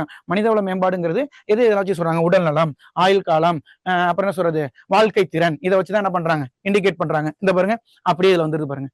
இதுல எல்லாத்துலயும் நம்ம என்ன பண்றோம்? மற்ற மாநிலங்களோட நம்ம ஒரு சிறந்த முன்னேற்ற மாநிலமா தான் நம்ம இருக்கிறோம். ஓகேங்களா? அப்போ அடுத்து நம்ம என்ன பண்ண போறோம் அப்படின்னு கேட்டீங்கன்னா, இந்த உடல் நலத்துல நம்ம ஹெல்த்ல நம்ம எத்தனாவது இடத்துல இருக்கோம், இறப்பு விதத்துல எத்தனாவது இடத்துல இருக்கோம், மகப்பேறு இறப்புல நம்ம எத்தனாவது இடத்துல இருக்கோம் அப்படின்னு பார்க்க போறோம். சரி சார், உங்களுக்கு ஒரு டவுட் வரும், எத்தனாவது இடத்துல பார்க்க போறோம்னா இது ரிப்போர்ட் சப்மிட் பண்றது யார் சார் அப்படின்னு கேட்டீங்கன்னா, உலக அளவுல ஒண்ணு இருக்குது, இந்திய அளவுல ஒண்ணு இருக்குது. ஓகேங்களா? நம்ம ஃபர்ஸ்ட் இந்திய அளவுல யாரு நம்மளுக்கு ரொம்ப ரொம்ப பரிச்சயமானது யாருன்னா நிதி ஆயோக். நிதி ஆயோக் பாத்தீங்கன்னா எக்கனாமிக்ஸ்குள்ள வருவாங்க, கான்ஸ்டிடியூஷனுக்குள்ள வருவாங்க, நம்மளுக்கு தமிழ்நாடு அட்மினிஸ்ட்ரேஷனுக்குள்ள வருவாங்க. ஏன்னா இவங்க தான் என்ன பண்றாங்க? ஒவ்வொரு மாவட்டத்தையும் சர்வே பண்ணி எது எல்லாம் பெஸ்டா இருக்கிறாங்க அப்படின்னு என்ன பண்றாங்க? ஒரு ரிப்போர்ட்டை ரெடி பண்ணி கொடுப்பாங்க. நீங்க எதை படிக்கிறீங்களோ இல்லையோ, நிதி ஆயோக் என்ன சொல்லுதோ அதை என்ன பண்ணிருங்க? ஃபாலோ பண்ணிருங்க. நிதி ஆயோக் சொல்றது நீங்க ஃபாலோ பண்ணிட்டாலே கிட்டத்தட்ட எல்லா கொஸ்டினும் வந்துடும். ஓகேங்களா? அடுத்து நம்ம அதை தான் ஃபாலோ பண்ண போறோம். உடல் நலம், உயர்கல்வி, இறப்பு விகிதம், மகப்பேறு இறப்பு விகிதத்தெல்லாம் நம்ம எத்தனாவது பிளேஸ் போறோம் அப்படின்னு நம்ம என்ன பண்ண போறோம்? ஃபாலோ பண்ண போறோம். ஓகேங்களா? இதை ஏன் அன்லைன் பண்றேன் அப்படின்னு கேட்டீங்கன்னா, ஒரு குரூப் 4, அதாவது குரூப் 1 கொஸ்டின் இந்த இந்த ப்ரீவியஸ்ல ஒரு கொஸ்டின் கேட்டிருந்தாங்க. அதை பார்த்துருக்கீங்களா எனக்கு தெரியல. நம்ம நிதி ஆயோக்கின் படி இந்த தமிழ்நாடு வந்து எப்படி இருக்கு? முன்னேறி மாநிலமா உள்ள இருக்குதா, டெவலப்மெண்ட் மாநிலமா இருக்குதா இப்படின்னு ஒரு கொஸ்டின் ஒன்று கேட்டிருப்பாங்க. நீங்க லாஸ்ட் குரூப் 1 கொஸ்டின் எடுத்து பாத்தீங்கன்னா இருக்கும். அந்த மாதிரி இந்த மாதிரி வார்த்தையெல்லாம் பாத்துங்க. என்ன சொல்றா? இந்த இந்தியாவின் மாநிலம் தமிழ்நாடு வளர்ச்சியானது விரைவாக உள்ளது. புரியுதுங்களா? இங்கிலீஷ்லயும் அதை என்ன பண்ணுங்க பாருங்க. அதாவது நம்ம வந்து என்ன பண்ணுவோம்? டெவலப்மெண்ட்ல தான் இருக்கிறோம். ஓகேங்களா? இந்த மாதிரி கொஸ்டின்ஸ் எல்லாம் வந்து கொஞ்சம் வறுமை ஒழிப்புல மற்ற மாநிலங்களோட நம்ம சிறப்பா தான் இருக்கும். அதனால நிறைய ஸ்கீம்ஸ் வறுமையை ஒழிக்கிறதுக்கு ஏகப்பட்ட ஸ்கீம்ஸ் இருக்குது. அதெல்லாம் பின்னாடி கிளாஸ் இருக்குது. ஃபார் எக்ஸாம்பிள் தாய்மானவர் ஸ்கீம் இருக்குது, அப்புறம் காலை உணவு திட்டம் இருக்குது. அது மாதிரி வறுமையை ஒழிக்கிறதுக்கு இப்ப எல்லாம் கொஸ்டின் என்ன போயிட்டான்னா, இதெல்லாம் எல்லா ஸ்கீமையும் படிச்சிடறாங்கன்ட்டு அவன் எந்த வருஷம் ஆரம்பிச்சாங்க, என்ன டேட்டா அப்படின்னு அவன் கொஸ்டின் கேட்கறாங்க. புரியுதுங்களா நான் சொல்றது? எப்படி கொஸ்டின் ஃபோக்கஸ் பண்றாங்க அப்படின்னு தெரியுது. இது புக்ல உள்ள டேட்டா, அடுத்து எக்கனாமிக்ஸ், அடுத்து ரிலேட்டடான கொஸ்டின்ஸ். ஓகேங்களா? இப்படி நம்ம ஓரளவுக்கு பார்த்தாலே இந்த சப்ஜெக்ட் என்ன ஆயிடும்? கவர் ஆயிடும். ஓகேங்களா? நான் இந்த சப்ஜெக்டை பொறுத்த வரையும் எங்கெங்கெல்லாம் டேட்டா, எது எல்லாம் இம்பார்ட்டன்ட், எது எல்லாம் நீங்க முதல்ல ஃபோக்கஸ் பண்ணணும் அப்படிங்கிறத மட்டும் சொல்றேன். ஏன்னா இது எல்லாமே உங்களுக்கு என்ன ஒரு நோட்ஸ். இப்போ ஒரு மெயின்ஸ் எழுதுறீங்கன்னா இதெல்லாம் இப்படி கண்டென்ட் போட்டு எழுதினீங்கன்னா அது வந்து என்ன ஆயிடுது? மெயின்ஸ்க்கு யூஸா இருக்கும். இப்போ நம்மளுக்கு தேவை குரூப் 2ல வந்து மார்க், அதாவது என்ன சொல்றது, ஓஎம்ஆர்ல ஒரு 4 ஆப்ஷன் கொடுத்துருப்பாங்க. 4 ஆப்ஷன் நம்மளுக்கு தெரியுதான்னு பார்க்கணும். ஓகேங்களா? உடல் உழைப்பை பத்தி சொன்னவர் யாரு அப்படின்னு கேட்டா மறுபடியும் என்ன சொல்லணும்? ஜேசி குமரப்பா. ஜேசி குமரப்பா யாரு? பச்சை காந்தி. அவர் கும்போணத்துக்காரரு, காந்தியன் பிரின்சிபல்ஸை ஃபாலோ பண்ணவர். இப்படின்னு இன்னைக்கு பூரா மைண்ட்ல ஓடிட்டே இருக்கணும். இந்தியாவுல தமிழ்நாடு வந்து எத்தனாவது பெரிய மாநிலமா இருக்குது, 11வது பெரிய மாநிலமா இருக்குது அப்படின்னு நம்ம மைண்டுக்குள்ள என்ன ஆகிட்டே இருக்கணும், செட் பண்ணிக்கிட்டே இருக்கணும். ஓகேங்களா? இந்த தமிழ்நாட்டுல என்னென்னலாம் விளையுது, எது எல்லாம் பெஸ்டா இருக்கும், உடல்நலத்துல பெஸ்டா இருக்கும், மகப்பேறுல பெஸ்டா இருக்கும், குழந்தை இறப்பு விகிதத்துல பெஸ்டா இருக்கும், நோய்கள் கண்ட்ரோல் பண்றதுல பெஸ்டா இருக்கும், ரொம்ப குறிப்பா வறுமையை ஒழிக்கிறதுல ரொம்ப பெஸ்டா இருக்கும். இதெல்லாம் என்ன பண்ணிட்டு இருக்கணும், ஓடிக்கிட்டே இருக்கணும். அடுத்தடுத்து நீங்க இப்படி ஓடிட்டு இருக்கிறதா அடுத்தடுத்து நான் சொல்ல என்ன ஆகும், அந்த டேட்டா என்ன ஆகிட்டு இருக்கும், உங்களுக்கு ஃபோக்கஸ்டா கண்டினியூ ஆகிட்டே இருக்கும். ஓகேங்களா? அடுத்து பாருங்க. இப்போ கூட நம்ம நிறைய ரொம்ப பெருமைப்பட வேண்டிய விஷயம் என்னன்னா, நிறைய பேர் நம்ம என்ன பண்றோம், வறுமையில இருந்து ஒழிச்சாச்சு அப்படின்னு நம்ம மாண்புமிகு பிரதமர் கூட சொன்னாங்க. நம்மளால கவர்மெண்ட்டும் சொன்னாங்க. நம்மளும் வந்து என்ன பண்ணோம், 1.2 கோடி சம்திங் ஏதோ வந்து நம்மளும் குறைச்சிட்டோம் அப்படின்னு சொல்றாங்க. அப்ப பாருங்க இந்த கொஸ்டின், இந்திய அளவில் ஏழைகளின் எண்ணிக்கை ஒப்பிடுவதில் ஏழை மக்களின் எண்ணிக்கை மற்ற மாநிலங்களை விட மிக குறைவாக உள்ளது. ஏன் மிக குறைவாக உள்ளது? ஓகேங்களா? அவங்க சொல்லிட்டாங்க குறைவா இருக்குது அப்படின்னு சொல்லிட்டாங்க. ஏன் குறைவா இருக்குது? இங்க வந்து என்ன இருக்கு, தொழில்துறைகள் அதிகமா இருக்குது. ஓகேங்களா? தொழில்துறைகள் அதிகமா இருக்கு. படித்தவர்கள் என்ன இருக்காங்க, படித்தவர்கள் அதிகமா இருக்காங்க. ஓகேங்களா? விவசாயம் நல்லா இருக்கு. ஓகேங்களா? நம்ம மேக்ஸிமம் என்னது, நம்மள சுத்தி என்னென்ன ஆறுகள் வந்து ஒரு காரணமாக இருக்குது. நம்ம அரசாங்கம் கொடுத்த சலுகைகள் நம்மளுக்கு அது யூஸ் பண்றதுக்கு வசதியா இருக்குது. ஓகேங்களா? இந்த மாதிரி இருக்கிறனாலதான் நம்ம ஏழை மற்ற மாநிலம் ஒப்பிடுறப்ப நம்மளுக்கு என்ன இருக்கு, ரொம்ப நம்ம குறைவாக இருக்கிறோம். ஏழைகள் எண்ணிக்கை குறைவா இருக்கிற காரணம் இதெல்லாம் அப்படியே மைண்ட்ஸ்ல அப்படியே ஒரு டாபிக் போட்டு இதெல்லாம் எழுதுனீங்கன்னா அப்படியே மைண்ட் செட் ஆயிடும். அடுத்து நம்ம குரூப் 2க்கு என்ன பண்ணோம், இது எவ்வளவு பர்சன்டேஜ் இருக்கு, எவ்வளவு பர்சன்டேஜ் இருக்கு, இது எத்தனாவது பிளேஸ் இருக்குது அப்படின்னு பாத்துட்டா நம்ம குரூப் 2க்கு அதாவது பிரிமினரி எக்ஸாமுக்கு கிளியர் ஆயிடும். ஓகேங்களா? அடுத்து போமா. மொத்த உள்நாட்டு உற்பத்தியில தமிழ்நாடு எத்தனாவது இடத்துல இருக்குன்னா 2வது இடத்துல இருக்குது. ஓகேங்களா? மொத்த உள்நாட்டு உற்பத்தியில தமிழ்நாடு என்ன இருக்குது, 2ஆம் இடத்துல இருக்கு. மனித வளர்ச்சி குறியீட்டுல எத்தனாவது இடத்துல, இதெல்லாம் வந்து அப்படியே ஒரு இன்ஃபர்மேஷன் டேட்டாவா நோட் பண்ணிங்க. மனித வளர்ச்சி குறியீட்டுல 3வது இடத்துல நம்ம இருக்கிறோம். ஓகேங்களா? ஓகே. இப்போ இதுல நம்ம 2வது ஃபர்ஸ்ட் வந்து இந்த சப்ஜெக்டை பொறுத்த வரைக்கும் ஃபர்ஸ்ட் பிளேஸ்ல யார் யார் இருக்கா, செகண்ட் பிளேஸ்ல எந்தெந்த இடத்துல இருக்கு, தேர்ட் பிளேஸ்ல எந்த, ஒரே லைனா எழுதிங்க. இப்போ 2வது இடத்துல என்னென்ன இருக்கு,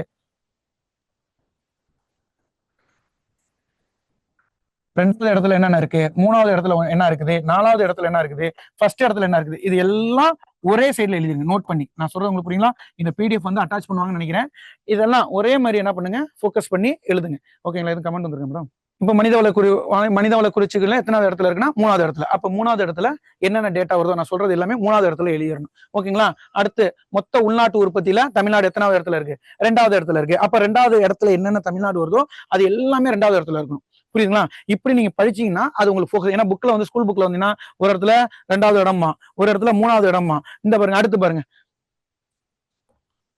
பாருங்க, 3வது இடத்துல இருக்குது. என்னதுன்னா மூலதன முதலீட்டில் எவ்வளவு லட்சம் கோடி.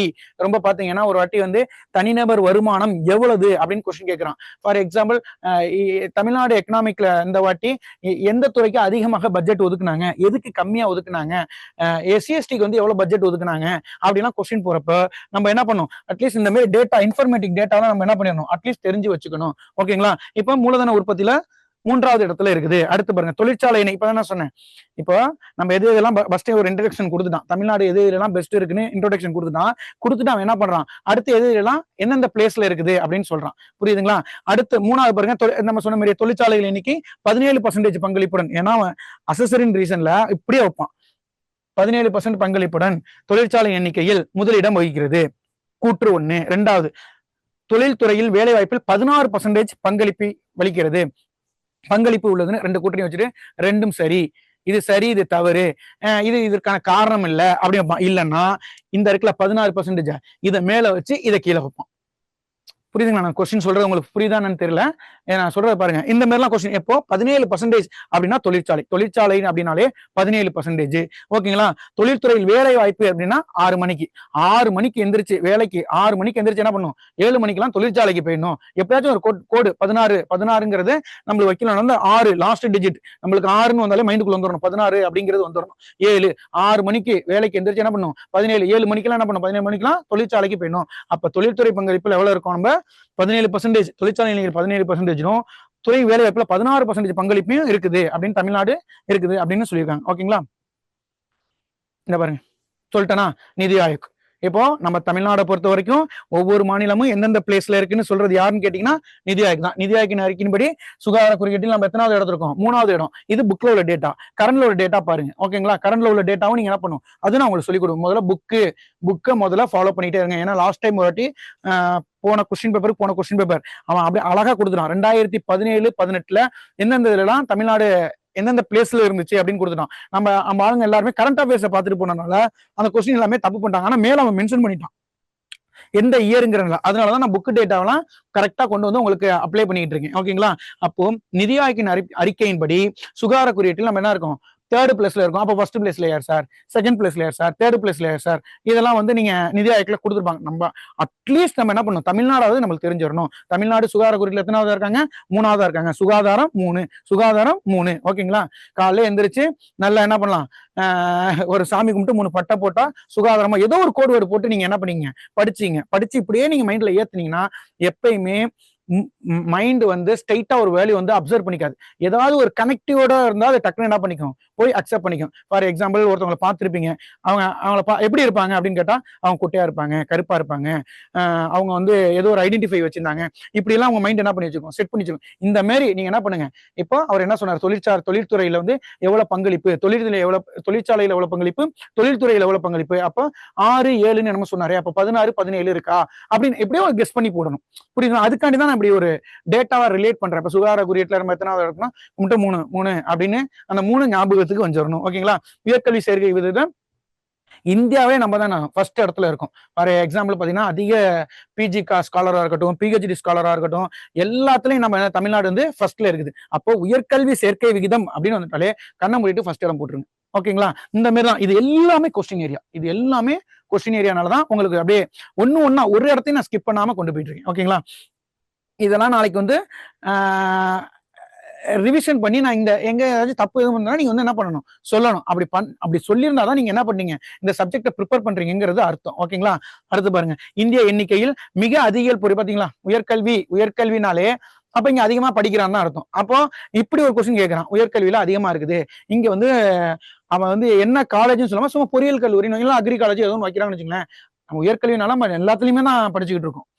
ஒரே இதுல மட்டும் நான் படிக்கல, எல்லாத்துலயுமே தான் படிக்கிறோம். அப்ப அசோசியேஷன் என்ன, 2 சரியா தான் இருக்கும். அடுத்த என்ன சொல்றான், அதிக பொறியியல் கல்வி இந்தியாவிலேயே அதிக இன்ஜினியரிங் காலேஜ் எங்க இருக்குது, தமிழகத்துல தான் இருக்குது. அதனாலதான் இன்ஜினியர்ஸ் பூரா படிச்சுட்டு குரூப் 4 படிச்சுட்டு இருக்காங்க, குரூப் 2 படிச்சுட்டு இருக்காங்க. புரியுதுங்களா? அப்ப அதிக பொறியியல் கல்லூரி எங்க இருக்குன்னு கேட்டீங்கன்னா தமிழ்நாட்டுல தான் இருக்குது. ஓகேங்களா? புதுப்பிக்கத்தக்க ஆற்றலில் ஒரு முக்கிய மையமாக என்னது இந்த தமிழ்நாடு உருவெடுக்குது. ஏன் அப்படின்னு கேட்டீங்கன்னா, நம்மளுக்கு சவுத் ஜோன் தென்மேற்கு பருவக்காற்றும் வருது, வடமேற்கு பருவக்காற்றும் இருக்குது. அது இல்லாம நம்மளுக்கு குறிப்பா நம்மளோட நம்ம ஹீட்டை இது பண்றதும் நம்மளுக்கு என்னது, இங்கிட்ட நிறைய ஏனமண்டல பகுதியில ஒரு ஒரு முக்கியமான பகுதியாகவும் நம்ம இருக்கும். அப்ப புதுப்பிக்கத்தக்க ஆற்றல் உற்பத்தி பண்றதுக்கான சோர்ஸ் அதிகமா நம்மள்ட்ட என்ன இருக்குது. அதனாலதான் இந்த புதுப்பிக்கத்தக்க ஆற்றல் உற்பத்தியில ஒரு முக்கிய மையமாக இருக்குது அப்படின்னு சொல்றாங்க. நம்ம அந்த புதுப்பிக்கத்தக்க ஆற்றல் உற்பத்தியில 3வது பிளேஸ்ல நம்ம தமிழ்நாடு இருக்குது அப்படின்னு ஒரு 4 மாசத்துக்கு முன்னாடி உள்ள நியூஸ் பேப்பர் வந்துச்சு. நம்ம கரண்ட் டேட்டாவை நம்ம என்ன பண்ணிக்கணும், இந்த கரண்ட் அஃபேர்ஸ் கிளாஸ்ல பாத்துக்கணும். அதாவது 3வது பிளேஸ். ஓகேங்களா? 2025ல இப்போ அது எப்படின்னா ஒரு 3 மாசம் இப்ப மாறி இருக்கா அப்படின்னு பாருங்க. அப்ப புதுப்பிக்க ஆற்றல்ல நம்ம ஒரு முக்கியமான, இந்தியாவில ஒரு முக்கியமான பகுதியா நம்ம தமிழ்நாடு இருக்குன்னு அட்லீஸ்ட் நீங்க என்ன பண்ணிக்கணும், தெரிஞ்சுக்கணும். அடுத்து பாருங்க, வணிக வங்கிகளின் கூட்டுறவு வங்கியில் உள்ள கடன் வைப்பு விகிதம் மிக சிறப்பாக உள்ளது. ரொம்ப ரொம்ப இம்பார்ட்டன்ட். கடன், அதாவது வங்கி எதுக்கு நம்ம வங்கியை பத்தி சொல்றோம் அப்படின்னா, இன்னைக்கு வந்து மக்கள் ஒரு ஸ்டேபிளா ஆகுறதுக்கு வங்கி வந்து ஒரு முக்கிய செயல்பாட்டாளர். ஓகேங்களா? ஒரு பிசினஸ் தொடங்கணும், நம்மளுக்கு நிறைய பிசினஸ் ஐடியா இருக்கும், ஆனா நம்மள்ட்ட என்ன இருக்காது, பணம் இருக்காது. ஓகேங்களா? அப்ப பணம் இல்லாதனால நம்ம என்ன பண்ணுவோம், போய் வட்டிக்கு கடன் வாங்குவோம். ஓகேங்களா? வட்டி என்ன ஆகும், அதிக வட்டியை கொடுத்து நம்ம வர லாபம் பூரா வட்டியிலே போயிடும். அப்போ அவனோட வாழ்வாதாரம் என்ன ஆகிட்டே இருக்குது, கம்மியாகிட்டே இருக்கும். அப்போ இதெல்லாம் சரி செய்யறதுக்காண்டி தான் இந்த பேங்க் அப்படிங்கிற ஒரு கான்செப்ட் கொண்டு வந்தாங்க. இதுலயும் குறிப்பா அந்த கூட்டுறவு, குறிப்பா பாத்தீங்கன்னா கூட்டுறவு வங்கியோட ரோல் வந்து ரொம்ப ரொம்ப இம்பார்ட்டன்ட். ஏன்னா குறைந்த வட்டி கொடுப்பாங்க. மற்ற இன்னும் சொல்ல போனா பிரைவேட்டோட நேஷனலைஸ் பேங்க் கம்மியான வட்டி கொடுப்பாங்க. நேஷனலைஸ் பேங்கோட கூட்டுறவு பேங்க் என்ன பண்ணுவாங்க, ரொம்ப கம்மியா வட்டி கொடுப்பாங்க. அதனாலதான் மக்கள் என்ன பண்ணுவாங்க, இங்க போய் லோன் வாங்கி மக்கள் தங்களுக்கான லாபகரமான வேலைகள்லாம் செஞ்சு நம்மளுக்கு என்ன பண்ணுவாங்க, பேங்க் கடனை திருப்பி அடைப்பாங்க. இதனால மக்களோட வாழ்வாதாரம்லாம் முன்னேறுது. அதனால கூட்டுறவு பேங்க் வந்து அதிகமா எங்க இருக்கும்னா நம்ம தமிழ்நாட்டில் தான் இருக்கும். லாஸ்ட் டைம் கூட இந்த கூட்டுறவு சொசைட்டில நகை வச்சவங்களுக்கு எல்லாம் தள்ளுபடி இப்படி எல்லாம் நம்மளுக்கு என்ன பண்ணுவாங்க, மக்களோட வாழ்வாதாரத்தை உயர்த்துறதுக்கு அரசாங்கம் வந்து புது புது திட்டங்கள்லாம் என்ன பண்ணுங்க, கூட்டுறவு வங்கிகளை கொடுக்கும். அப்போ கூட்டுறவு வங்கிகள், வணிக வங்கிகள் வந்து என்ன நம்மள்ட்ட எதுக்கு இதெல்லாம் நம்ம எதுக்கு பாக்குறோம்னா, நம்ம தமிழ்நாடு சிறந்து இருக்கிறதுக்கான காரணங்கள் பார்த்துட்டு இருக்கோம். கூட்டுறவு இருக்குது, தொழிற்சாலை இருக்குது, சுகாதாரம் நல்லா இருக்குது, அப்படிங்கறதுனாலதான் தமிழ்நாடு வறுமையை கரெக்டா ஒழிக்கிறாங்க. இப்படி இருக்கிறதுனால தமிழ்நாடு என்ன ஆயிட்டு இருக்கு, நல்லா ஆயிட்டு இருக்கு. அதுதான் சொல்ல வரோம். அங்க சொன்னதான் பிரீஃபா என்ன பண்றான், எக்ஸ்பிளைன் பண்ணிக்கிட்டு இருக்கான். ஓகேங்களா? அடுத்து பாருங்க, குறு சிறு, இது ரொம்ப ரொம்ப இம்பார்ட்டன்ட். இது வந்து ஒரு தனி கிளாஸாவே வச்சிருக்கேன். எம்எஸ்எம்இ பத்தி தனி கிளாஸே வச்சிருக்கேன். எம்எஸ்எம்இல வந்து முதலீடு திட்டங்கள் அதிக ரெஜிஸ்ட்ரேஷனும் சரி, அதிகமா எது இருக்குன்னா தமிழ்நாடு தான் முதலிடத்துல இருக்கு. இதை பத்தி இதுக்குன்னு ஒரு போர்ட்டல் ஓபன் பண்ணிருக்காங்க. அதுக்கு பேர் உதயம் போர்ட்டல் அப்படின்னு ஒரு போர்ட்டல் ஒன்று இருக்கு. அதுல வந்து நீங்க போய் என்ன பண்ணலாம், எவ்வளவு ரெஜிஸ்டர் இருக்குது, எவ்வளவு தமிழ்நாடு வந்து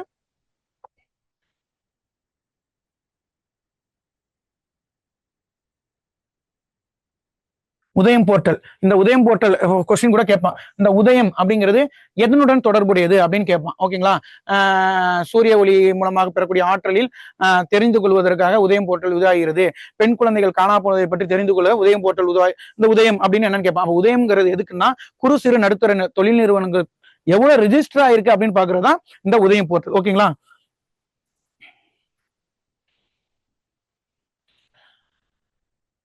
இதெல்லாம் பாத்துங்க, இதெல்லாம் வந்து ரொம்ப ஒரு ஒரு இதுதான் ஒரு ஒரு ஜஸ்ட் ஒரு இன்ஃபர்மேட்டிவ். நம்மளுக்கு தேவை தமிழ்நாடு எங்கெங்க இருக்கு, எந்தெந்த பிளேஸ்ல எல்லாம் இருக்குது அப்படின்னு பாத்துங்க. ஓகேங்களா? மறுபடியும் அதையே சொல்லிட்டோம், வறுமை ஒழிப்புல நம்ம கம்மியா இருக்கும். காரணம் என்னன்னா, நம்மள்ட்ட நிறைய ஸ்கீம்ஸ் இருக்கு. என்ன சொல்ற, வறுமை ஒழிக்கிறதுக்கு என்னென்ன ஸ்கீம்ஸ் எல்லாம் போட்டிருக்காங்க. 100 நாள் வேலைவாய்ப்பு திட்டம் நம்ம பயன்படுத்துறோம். ஓகேங்களா? அந்த 100 நாள் வேலைவாய்ப்பு திட்டத்திலே நம்ம என்ன பண்றோம், இந்தியாவிலே மாற்றுத்திறனாளிகள் எல்லாருக்கும் நம்ம என்ன பண்றோம், வேலை கொடுக்கிறோம். ஓகேங்களா? அப்போ ஒரு கொஸ்டின் எடுக்கிறோம், இந்த வறுமை ஒழிப்புனா அந்த ஸ்கீம் மட்டும் படிக்கணும். அது எக்கனாமிக்ஸ்ல டிபிஎஸ்பில எங்கேயாச்சும் சொல்லுதான் அப்படிங்கிறத பாருங்க. ஓகேங்களா? இந்த டிபிஎஸ்பில எந்த பகுதி வந்து வறுமை ஒழிக்கிறத பத்தி சொல்லுது அப்படின்னு பாருங்க. அது ரிலேட்டடா என்னென்ன ஸ்கீம்ஸ் வந்திருக்குது அப்படின்னு பாருங்க. அந்த ஸ்கீம்ஸ்ல தமிழ்நாடு எதுவும் ஸ்பெசிபிள் அச்சீவ்மெண்ட்ஸ் இருக்குதா அப்படின்னு நம்ம பாக்குறோம். ஓகேங்களா? அதெல்லாம் நம்ம சொல்றேன். ஓகேங்களா? வறுமை ஒழிக்கிறதுக்காண்டி இந்த 100 நாள் வேலைவாய்ப்பு திட்டம் நம்மளுக்கு என்ன பண்ணுது, ரொம்ப ரொம்ப பயன்படுது. ஓகேங்களா? அந்த 100 நாள் வேலைவாய்ப்பு திட்டத்துல கூட பட்ஜெட்ல என்ன அமௌண்ட் கம்மி ஆயிடுச்சுன்னு கூட நம்ம தமிழ்நாடு கவர்மெண்ட் அதை பத்தி பேசிக்கிட்டு இருக்காங்க. அப்ப 100 நாள் வேலைவாய்ப்பு படி நம்ம என்ன பண்ணோம், கண்டிப்பா சட்டம் எப்போ போட்டாங்க, அது செயல்பாட்டுக்கு எப்போ வந்துச்சு அப்படின்னு தெரிஞ்சுக்கணும். இது வந்து மக்களின் வாழ்வாதாரத்தை உயர்த்துக்கிற ஒரு முக்கியமான வேலை இது. அட்லீஸ்ட் 100 நாள் அந்த ஒரு குடும்பத்துல ஒருத்தவங்களுக்கு வேலை கொடுக்கணும். அவங்க என்ன பண்ணணும், 5 கிலோமீட்டர் சரௌண்டிங்ல இருக்கணும். பெண்களுக்கு அதிக ரெஃபரன்ஸ் கொடுக்கணும். அவங்க வந்து அங்க போய் அங்க அந்த வேலை செய்யறப்போ அவங்களுக்கு தகுந்த சூழ்நிலையும் அங்க இருக்கணும் அப்படின்னு ஒரு ஒரு அந்த ஊரக வேலைப்பு தான் அதை மட்டும் படிக்கணும். அந்த போர்டுல பாத்தீங்கன்னா, கிராமத்துல பாத்தீங்கன்னா அந்த ஊரக வேலைவாய்ப்பு திட்டத்தை பத்தி அப்படியே ஃபுல்லா ஃபோக்கஸ்டா எழுதியிருப்பாங்க. ஓகேங்களா? எவ்வளவு பணம் தராங்க, எந்த ஸ்டேட் வந்து அதிகமா பணம் தருது, நம்ம தமிழ்நாடு எவ்வளவு, இப்ப நம்ம தமிழ்நாடுலாம் 300 ரூபாய்க்கு மேல போயிருச்சு, 315 ரூபாய்க்கு வந்துருச்சு. ஓகேங்களா? எந்த ஸ்டேட் அதிகமா கொடுக்குறாங்க, எங்க வந்து வேலை வாய்ப்புகள் வந்து குறைவா இருக்குதோ அங்கதான் என்ன பண்ணுவாங்க, அதிகமா கொடுப்பாங்க. இப்ப ஃபார் எக்ஸாம்பிள், வேலை வாய்ப்பு எங்க கம்மியா இருக்கு இந்தியாவிலே, யாருக்கும் தெரியுமா? வேலை வாய்ப்பு குறைவாக உள்ள மாநிலம் எதுன்னு யாருக்கும் தெரியுமா? சரி, இப்படி கேட்போம். இந்த 100 நாள் வேலை வாய்ப்பு திட்டத்துல அதிகமா பணம் கொடுக்கிற எந்த ஸ்டேட்னு தெரியுமா? எது தெரிஞ்சாலும் கமெண்ட் பண்ணுங்க. ஓகேங்களா? ஹரியானா தான் அதிகமா பணம் கொடுக்குறாங்க. ஓகேங்களா? அது ஜஸ்ட் ஒரு தெரிஞ்சு வச்சுங்க. நம்ம தமிழ்நாடு வந்து 315 ரூபா கொடுக்குறாங்க. இப்போ ஒரு ஏத்தி 323 ரூபா எவ்வளவு தராங்க பிளக்கு, கரெக்டா தெரியல. ஆனா 315 ரூபாங்கிறது கன்ஃபார்மா எனக்கு தெரியும். ஓகேங்களா? அடுத்து பாருங்க, இந்த சுகாதார குறிப்பில் கேரளா, பஞ்சாப் மாநிலம் வரிசையில் 3வது. இப்படி கூட கேட்பான். டிசெண்டிங் ஆர்டர்ல வரிசைப்படுத்து, சுகாதார வரிசையில டிசெண்டிங் ஆர்டர்ல எது அதிகமா இருக்கு அப்படிங்கிற மாதிரி கேட்பான். கேரளா, பஞ்சாப், தமிழ்நாடு. சுகாதார குறியீட்டுல எத்தனாவது இடம், 3வது குறியீடம். யாரு ரிலீஸ் பண்றா, நிதி ஆயோக் ரிலீஸ் பண்றாங்க. ஓகேங்களா? பச்சிளங்குழந்தை குறைப்பு விகிதத்துல நம்ம தமிழ்நாடு பச்சிளங்குழந்தை குறைப்பு விகிதத்திலையும் சரி, மகப்பேறு இறப்பு விகிதத்திலையும் சரி, நம்ம ரொம்ப ரொம்ப அச்சீவ்மெண்ட் ஸ்டேட்ஸ்க்கு வந்தாச்சு. ஓகேங்களா? ரொம்ப குறைச்சாச்சு. ஓகேங்களா? இந்த ரெண்டுக்கும் 2 டிஃபரெண்ட் இருக்கு. குழந்தை இறப்பு விகிதத்துக்கு 1000, வருஷத்துக்கு 1000த்துல எத்தனை குழந்தைங்க இறக்குறாங்க, இது ரொம்ப இம்பார்ட்டன்ட். இந்த இடத்த மட்டும் கொஞ்சம் நோட் பண்ணி வச்சுங்க. 1000த்துக்கு எத்தனை குழந்தை இறக்குறாங்கன்னு பாக்குறது குழந்தை இறப்புக்கு தான். மகப்பேறுனா 1 லட்சத்துக்கு கணக்கு பண்ணுவாங்க. ஓகேங்களா? 1 லட்சத்துல எவ்வளவு பேர் இறந்து போறாங்க அப்படின்னு கணக்கு பண்றாங்க. இதை நம்ம என்ன பண்றோம், கிட்டத்தட்ட ரொம்ப லோவுக்கு கொண்டு வந்துட்டோம். அதுல சிறந்த மாவட்டமா வந்து விழுப்புரம்லாம் செயல்படுது அப்படின்னு தமிழக அரசு இதெல்லாம் சொல்றாங்க. விழுப்புரத்தை பத்தி நிறைய பாருங்க. ஏன்னா விருதுநகர், சாரிங்க, விழுப்புரங்கிற விருதுநகர் வந்து சிறந்த பகுதியா இருக்குது. அது மாதிரி இருந்து இந்த புதுமை பெண் திட்டம், அப்புறம்னா மகளிர் உரிமை தொகை திட்டம், புதுமை பெண் திட்டம் மூலமாக அதிக மாணவிகள் எந்த மாவட்டத்துல வந்து சேர்ந்திருக்காங்கன்னா சேலம் மாவட்டத்துல சேர்ந்திருக்காங்க. இதெல்லாம் டேட்டா, இதெல்லாம் இன்ஃபர்மேட்டிவ். இதெல்லாம் சொல்றேன், இது நோட் பண்ணிக்கிங்கன்னு சொல்றேன். ஓகேங்களா? ஏன் சேலத்துல தான் முதல்ல என்ன கொண்டு வருவாங்க, நம்ம முன்னாள் முதல்வர் வந்து ஜெயலலிதா அவங்க வந்து 92 வந்து தொட்டில் குழந்தை திட்டம் கொண்டு வருவாங்க. ஓகேங்களா? அப்போ அந்த அப்படியே கனெக்ட் பண்ணிங்க. தொட்டில் குழந்தை திட்டம் இப்ப பாத்தீங்கன்னா பெண்கள் வந்து அதிகமா அந்த 1000 ரூபாய் ஸ்கீம்ஸ்ல வந்து அதிக பயனடைந்து அதிக சேர்க்கை எங்க இருக்குன்னா சேலத்துலதான். ரெண்டையும் கனெக்ட் பண்ணீங்க. பெண்கள் அப்படிங்கிறப்ப சேலம். அப்போ இந்த பாருங்க, குழந்தை இறப்பு விகிதத்துல என்னது 14, மற்ற மாநிலம் 14 இருக்குது. இந்தியா தேசிய அளவுல எவ்வளவு இருக்கு அப்படிங்கறத பாத்துங்க. ஓகேங்களா? சோ இது யார் ரிலீஸ் பண்றா பாருங்க, முற்போக்கு சுகாதார மாநிலம், முற்போக்கு இந்திய அறிக்கை, 2வது நிதி ஆயோக். புரியுதுங்களா சொல்றது? எந்த வருஷ டேட்டா, அதுதான் சொல்ல வந்தேன். புரியுதுங்களா? நிதி ஆயோக் வந்து எந்த வருஷ டேட்டா, எந்த வருஷத்துல 2018ல தமிழகத்துல குழந்தை இறப்பு விகிதம் எவ்வளவு இருக்குன்னா 14 இருக்குது. ஓகேங்களா? 2015க்குள்ள 20ஆகவும் குறைந்து உள்ளதாம். ஓகேங்களா? இந்த மாதிரி டேட்டாவெல்லாம் கொஞ்சம் பாத்துங்க. எந்த வருஷம் அப்படிங்கறத நோட் பண்ணீங்க. ஓகேங்களா?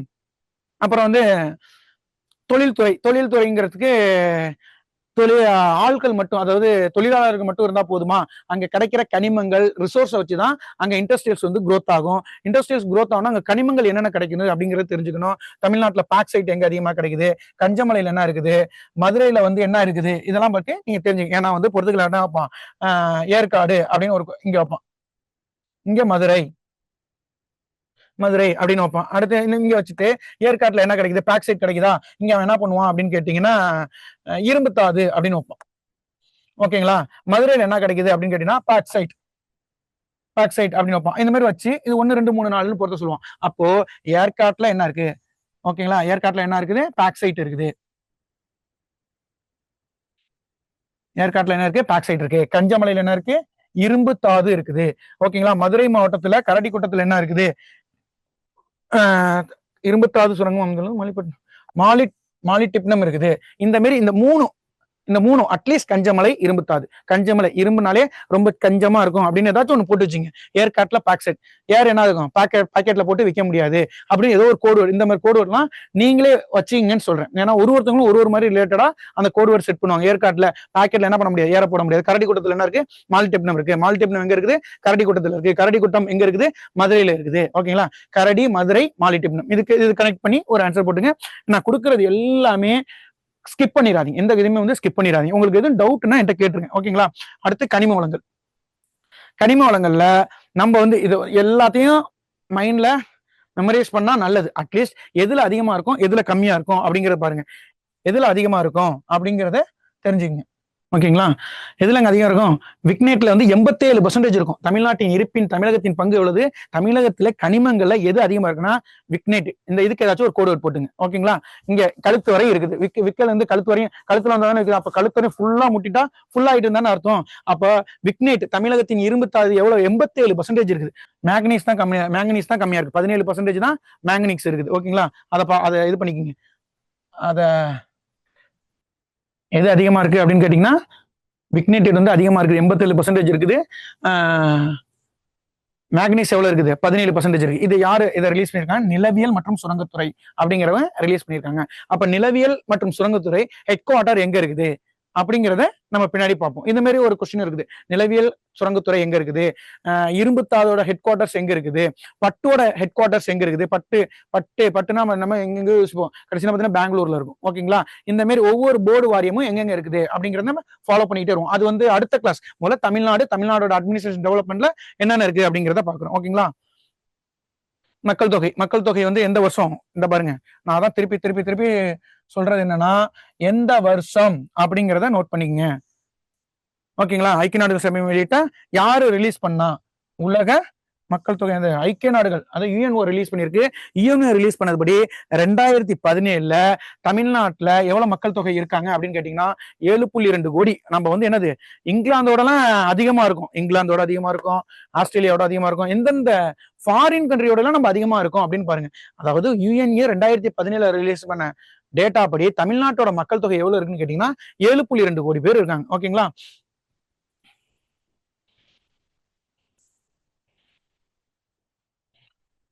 7.2 எத்தனாவது இடத்துல இருக்குது? 6வது இடத்துல இருக்குது. இதுதான் கொஸ்டின். ஓகேங்களா? மக்கள் தொகையில நம்ம எத்தனாவது இடத்துல இருக்கோம் அப்படின்னு கேட்டீங்கன்னா 6வது இடத்துல. மக்கள் தொகையில நம்ம எத்தனாவது இடத்துல இருக்கும்னு கேட்டீங்கன்னா 6வது இடத்துல இருக்கும். எவ்வளவு தொகை மக்கள் தொகை இருக்குது? 7.2 கோடி. 7 கோடி 6. ஓகேங்களா? 7 கோடி மக்கள் தொகை. ஆனா இந்தியாவில் நம்ம எத்தனாவது பிளேஸ்ல இருக்கோம்? மக்கள் தொகையில 6வது பிளேஸ்ல இருக்கோம். யார் ரிலீஸ் பண்ணது? ஐக்கிய நாடுகள். புரியுதா? எந்த வருஷம் டேட்டா? 2017 டேட்டா. ஓகேங்களா? மக்கள் தொகை அடர்த்தி. இது என்னங்க மக்கள் தொகை அதிகமா இருக்குது, அப்புறம் மக்கள் தொகை அடர்த்தி அப்படின்னா ஒரு சதுர கிலோமீட்டர்ல எவ்வளவு மக்கள் இருக்காங்க அப்படின்னு பாக்குறதா மக்கள் தொகை அடர்த்தி. ஓகேங்களா? மக்கள் தொகை ஒட்டு மொத்தமா நிலப்பரப்புல எப்படி இருக்காங்க அப்படின்னு பாக்குறதா மக்கள் தொகை. மக்கள் தொகையில நம்ம இந்தியாவில் உள்ள 6வது பிளேஸ்.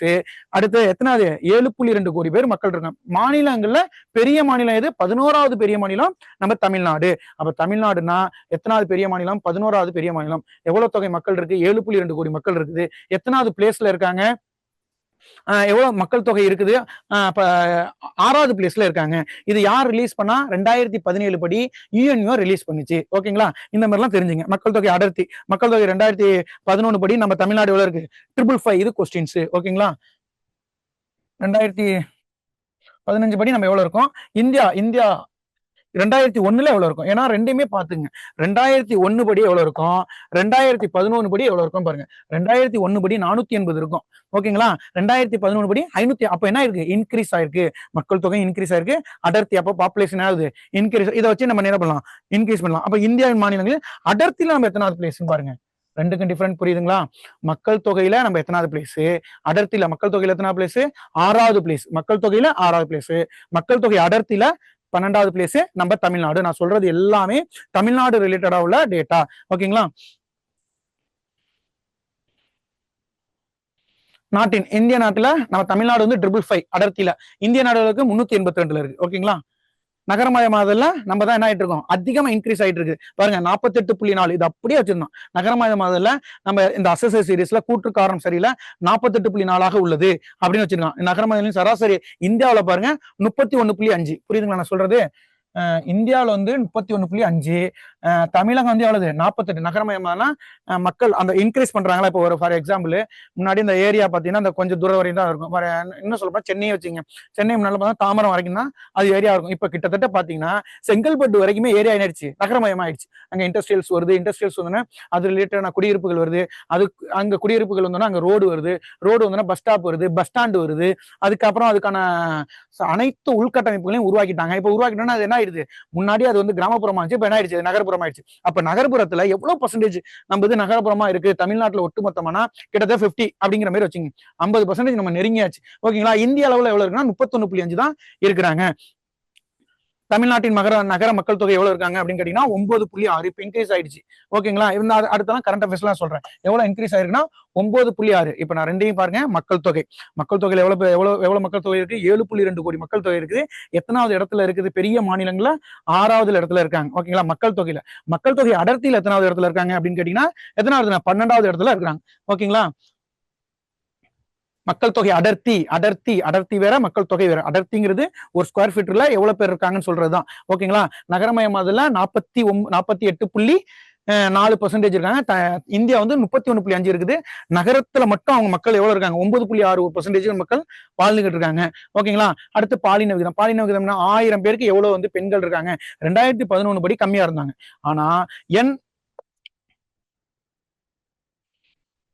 NFHS அதாவது நேஷனல் ஃபேமிலி ஹெல்த் சர்வீசஸ் நினைக்கிறேன். இது வந்து ஒரு டேட்டா ரிலீஸ் பண்ணிருக்கு. இதுபடி என்ன ஆயிட்டாங்க?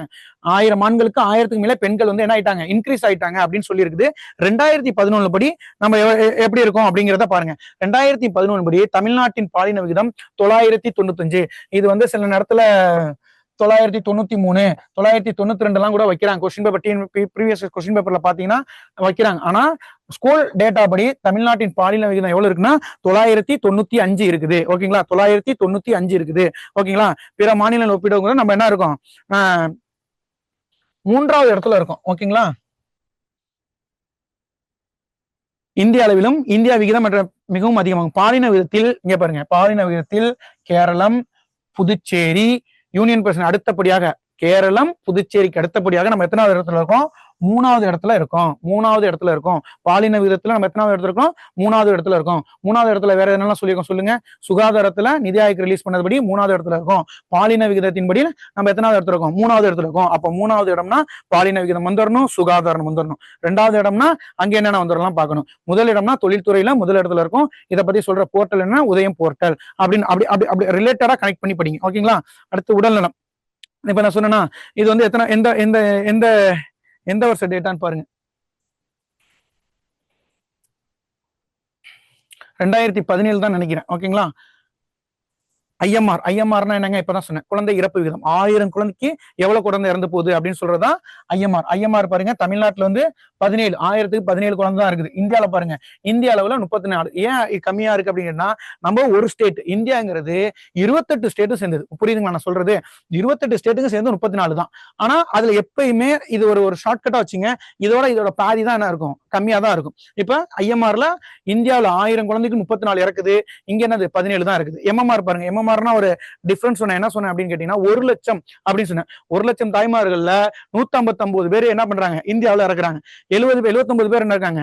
தமிழ்நாடு இறக்குறாங்க. ஒரு சின்ன எக்ஸாம்பிள், இது ஒரு 160. இது வந்து ஒரு சும்மா ஒரு கெஸ், நான் வந்து படிக்கிற விதத்தை சொல்றேன். 159 ஒரு நம்மளுக்கு புரிஞ்ச 160 160 ரெண்டாவது வச்சா என்னது? 8 2 16 0 80. இப்போ இங்க பாருங்க, 79 159 ரெண்டுக்கும் டிஃபரெண்ட் புரியுதுங்களா? இந்த மாதிரி 159 79 அப்படி கனெக்ட் பண்ணி நான் இது எதுக்கு சொன்னா, நான் இப்படி ஒரு கனெக்ட் பண்ணி பண்ணிக்கிறேன். 160ல பாதினா 2, அப்போ 80னா ஒரு பாயிண்ட் 79, அது 159. புரியுதுங்களா நான் சொல்றது? இப்படி படிச்சீங்க. அடுத்து என்ன பண்றாங்க? வாழ்நாள் எதிர்ப்பு 70 வயசு இருக்கும். இந்தியா வந்து என்னது? 67 தான் இருக்குது. ஆண்கள் எவ்வளவு வருஷம் வாழ்றாங்க, பெண்கள் எவ்வளவு வருஷம்? கல்வி அறிவு, இது கொஸ்டின் ஏரியா. இது என்னது? Question area. இந்தியா அளவுல எவ்வளவு இருக்காங்க? 74.04 இருக்காங்க. தமிழ்நாடு அளவுல 80.33% இருக்கிறாங்க. ஓகேங்களா? இதை பார்த்துட்டு பாலின விகிதம் பாருங்க. 995 தமிழ்நாடு, 940 இந்தியா. நம்ம அப்படியே நம்ம படிச்சதெல்லாம் கரெக்டா இருக்குதா, இது நம்மளுக்கு தேவைதானா இல்லையா, இல்ல அப்படிங்கிறதுக்கு நான் ப்ரீவியஸ் கொஸ்டின் பேப்பர் காட்டிட்டு அடுத்து நான் சப்ஜெக்ட்குள்ள போறேன். ப்ரீவியஸ் கொஸ்டின் பார்ப்போம். இப்ப நம்ம படிச்ச வரைக்கும் உள்ள கொஸ்டின் மட்டும் பார்ப்போம். ஓகேங்களா? நிதி ஆயோக் ரிலீஸ் பண்ணிருக்கா? எந்த வருஷம்னு சொல்லியிருக்காங்களா? வருஷம் பாருங்க, மென்ஷன் பண்றாங்களா? யார் சொன்னான்னு சொல்றாங்களா? ஓகேங்களா? முதலிடம் எது வைக்குது அப்படின்னு சொல்றாங்க. இப்ப பாருங்க, இது புக் பேர் கொஸ்டின் மாதிரி. நான் வந்து கரண்ட் அஃபேர்ஸ்னா ஸ்ட்ரைட்டா கேட்டிருப்பான். இயரை மென்ஷன் பண்றான் பாருங்க. இயரை மென்ஷன் பண்றானா அப்படின்னு நம்ம என்ன பண்ணணும்? புக்ல உள்ள டேட்டாவை தான் எடுத்துக்கணும். புக்ல உள்ள டேட்டா படி, நிதி ஆயோக்கின் படி மாணவர்களின் சேர்க்கை விகிதம் மதிப்பு முதலிடம் வகிக்கும் மாநிலம் எது அப்படின்னு கேட்டீங்கன்னா தமிழ்நாடு. ஓகேங்களா? நம்ம படிச்சது இப்ப கரெக்டா வருதா? டிஎன்பிசிக்கு மிங்கிள் ஆகுது. அப்ப நான் எந்த இடத்துலயும் என்ன பண்ணக்கூடாது? நம்ம ஸ்கிப் பண்ணக்கூடாது. நான் தான் சொன்னேன், ஃபர்ஸ்ட் பிளேஸ்ல இது இருக்கு, செகண்ட் பிளேஸ்ல இது இருக்கு, தேர்ட் பிளேஸ்ல இது இருக்குன்னு நம்ம என்ன பண்ணணும்? ஃபாலோ பண்ணிக்கிட்டே வரணும். ஓகேங்களா? அப்படி படிச்சாதான் நம்மளுக்கு மைண்ட்ல நிற்கும். அடுத்த கொஸ்டின் பாருங்க. 2713 அரசுகளுக்கு உயர்திறக்க இது கொஞ்சம் நீங்க ரிலேட்டடா, அதாவது இந்த மாதிரி கவர்மெண்ட் வெப்சைட்டுக்குள்ள போய் பார்த்தா இந்த மாதிரி கொஸ்டின்ஸ் எல்லாம் புரியும். இந்த நிதி ஆயோக் வந்து நிறைய ரிலீஸ் பண்ணிருக்காங்க. இந்த மிடில் ஸ்கூலுக்கு சில ஆய்வகங்கள் கொடுத்துருக்காங்க, உயர்நிலை பள்ளிகளுக்கு சில ஆய்வகங்கள்லாம் டெவலப்மெண்ட் பண்ணலாம் அப்படின்னு சொல்லியிருக்காங்க. அதுக்கான அதை ஃபாலோ பண்ணி கவர்மெண்ட் என்ன பண்ணுது? பட்ஜெட்லாம் ஒதுக்குது. ஓகேங்களா? இந்த மாதிரி கொஸ்டின்ஸ் வந்து கொஞ்சம் நீங்க பேப்பர் படிச்சாதான் இது தெரியும். இப்ப நம்ம படிச்சது கரெக்டா கனெக்ட் ஆகுதா? இப்ப எடுத்தோடனே ஒரு கொஸ்டின் பார்த்தாச்சு. என்ன பார்த்தாச்சு அப்படின்னு கேட்டீங்கன்னா, உயர்கல்வி சேர்க்கை விதத்துல தமிழ்நாடு எத்தனாவது பிளேஸ்ல இருக்கு? 2015 16ல ஃபர்ஸ்ட் பிளேஸ்ல இருக்கு. சொன்னது யாரு அப்படின்னா நிதி ஆயோக். ஓகேங்களா? அடுத்த கொஸ்டின் போவோம். அனைத்து இந்திய உயர்கல்விக்கான கணக்கெடுப்பு 2019-18 படி அதிகபட்ச எண்ணிக்கையில் நான் சொன்னா பிஹெச்டி அதிகமா எங்க இருக்கு? அதிக பொறியியல் கல்லூரி உள்ள மாநிலமும் தமிழ்நாடு தான். அதிக பிஹெச்டி உள்ள மாநிலமும் தமிழ்நாடு தான். புரியுதுங்களா? அப்ப நம்ம படிச்சது கரெக்டா கனெக்ட் ஆகுதா அப்படின்னு பாருங்க. ஓகேங்களா? கொஸ்டின் சொன்னா, அதாவது நான் சொன்னேன், இந்த 1000 ரூபாய் பணம் கொடுக்கறது, அதாவது புதுமை பெண் திட்டத்துல அதிகமா அந்த பயனடைந்து அதிக மாணவிகள் வந்து சேர்ந்த பகுதி எது அப்படின்னு உங்கள்கிட்ட சொன்னேன். என்ன சொன்னேன்? சேலம் அப்படிங்கறத சொன்னேன். அதே மாதிரி வந்து குழந்தை இறப்பு விகிதம், மகப்பேறு இறப்பு விகிதம்லாம் குறைந்த பகுதி எது அப்படின்னு சொன்னேன்? விருதுநகரை சொன்னேன். இப்ப அவங்க கொஸ்டின் எப்படி கேட்கிறான் பாருங்க. இவற்றுள் எந்த மாவட்டம் தமிழ்நாட்டில் மிக அதிகமான கல்வி விகிதத்தை கொண்டுள்ளது? புரியுதுங்களா? எந்த மாவட்டம் அப்படின்னு கேட்டீங்கன்னா கன்னியாகுமரி. இதை நீங்க அடுத்தடுத்து இதை பத்தி நான் உங்களுக்கு சொல்றேன். கன்னியாகுமரி எது எதுலாம் ஃபர்ஸ்டா இருக்குது, நீலகிரி எது எதுலாம் ஃபர்ஸ்டா இருக்குது, நாகப்பட்டினம் எது எதுலாம் ஃபர்ஸ்டா இருக்குது, தலவருமானத்துல யார் ஃபர்ஸ்டா இருக்கா, யார் லாஸ்டா இருக்கா, இப்படின்னு அடுத்தடுத்து முதல்ல வந்து நம்ம படிக்கிறது வந்து கரெக்டா ஃபோக்கஸ்டா இருக்குதா, நம்ம கரெக்டா தான் படிக்கிறோமா அப்படிங்கிறதுக்காண்டி தான் ப்ரீவியஸ் அந்த படிச்ச சப்ஜெக்ட், அந்த கிளாஸ் எடுத்த சப்ஜெக்டோட பிளஸ் டிஎன்பிஎஸ்சி கொஸ்டின் என்ன பண்றேன், கம்பேர் பண்ணி உங்களுக்கு ஐடியா கொடுக்குறேன். ஓகேங்களா? எல்லாமே கரண்ட் அஃபேர்ஸ் புதிய கல்விக் கொள்கையில எந்த நம்ம இதனால் வரைக்கும் நம்ம என்ன பண்ணோம் அதாவது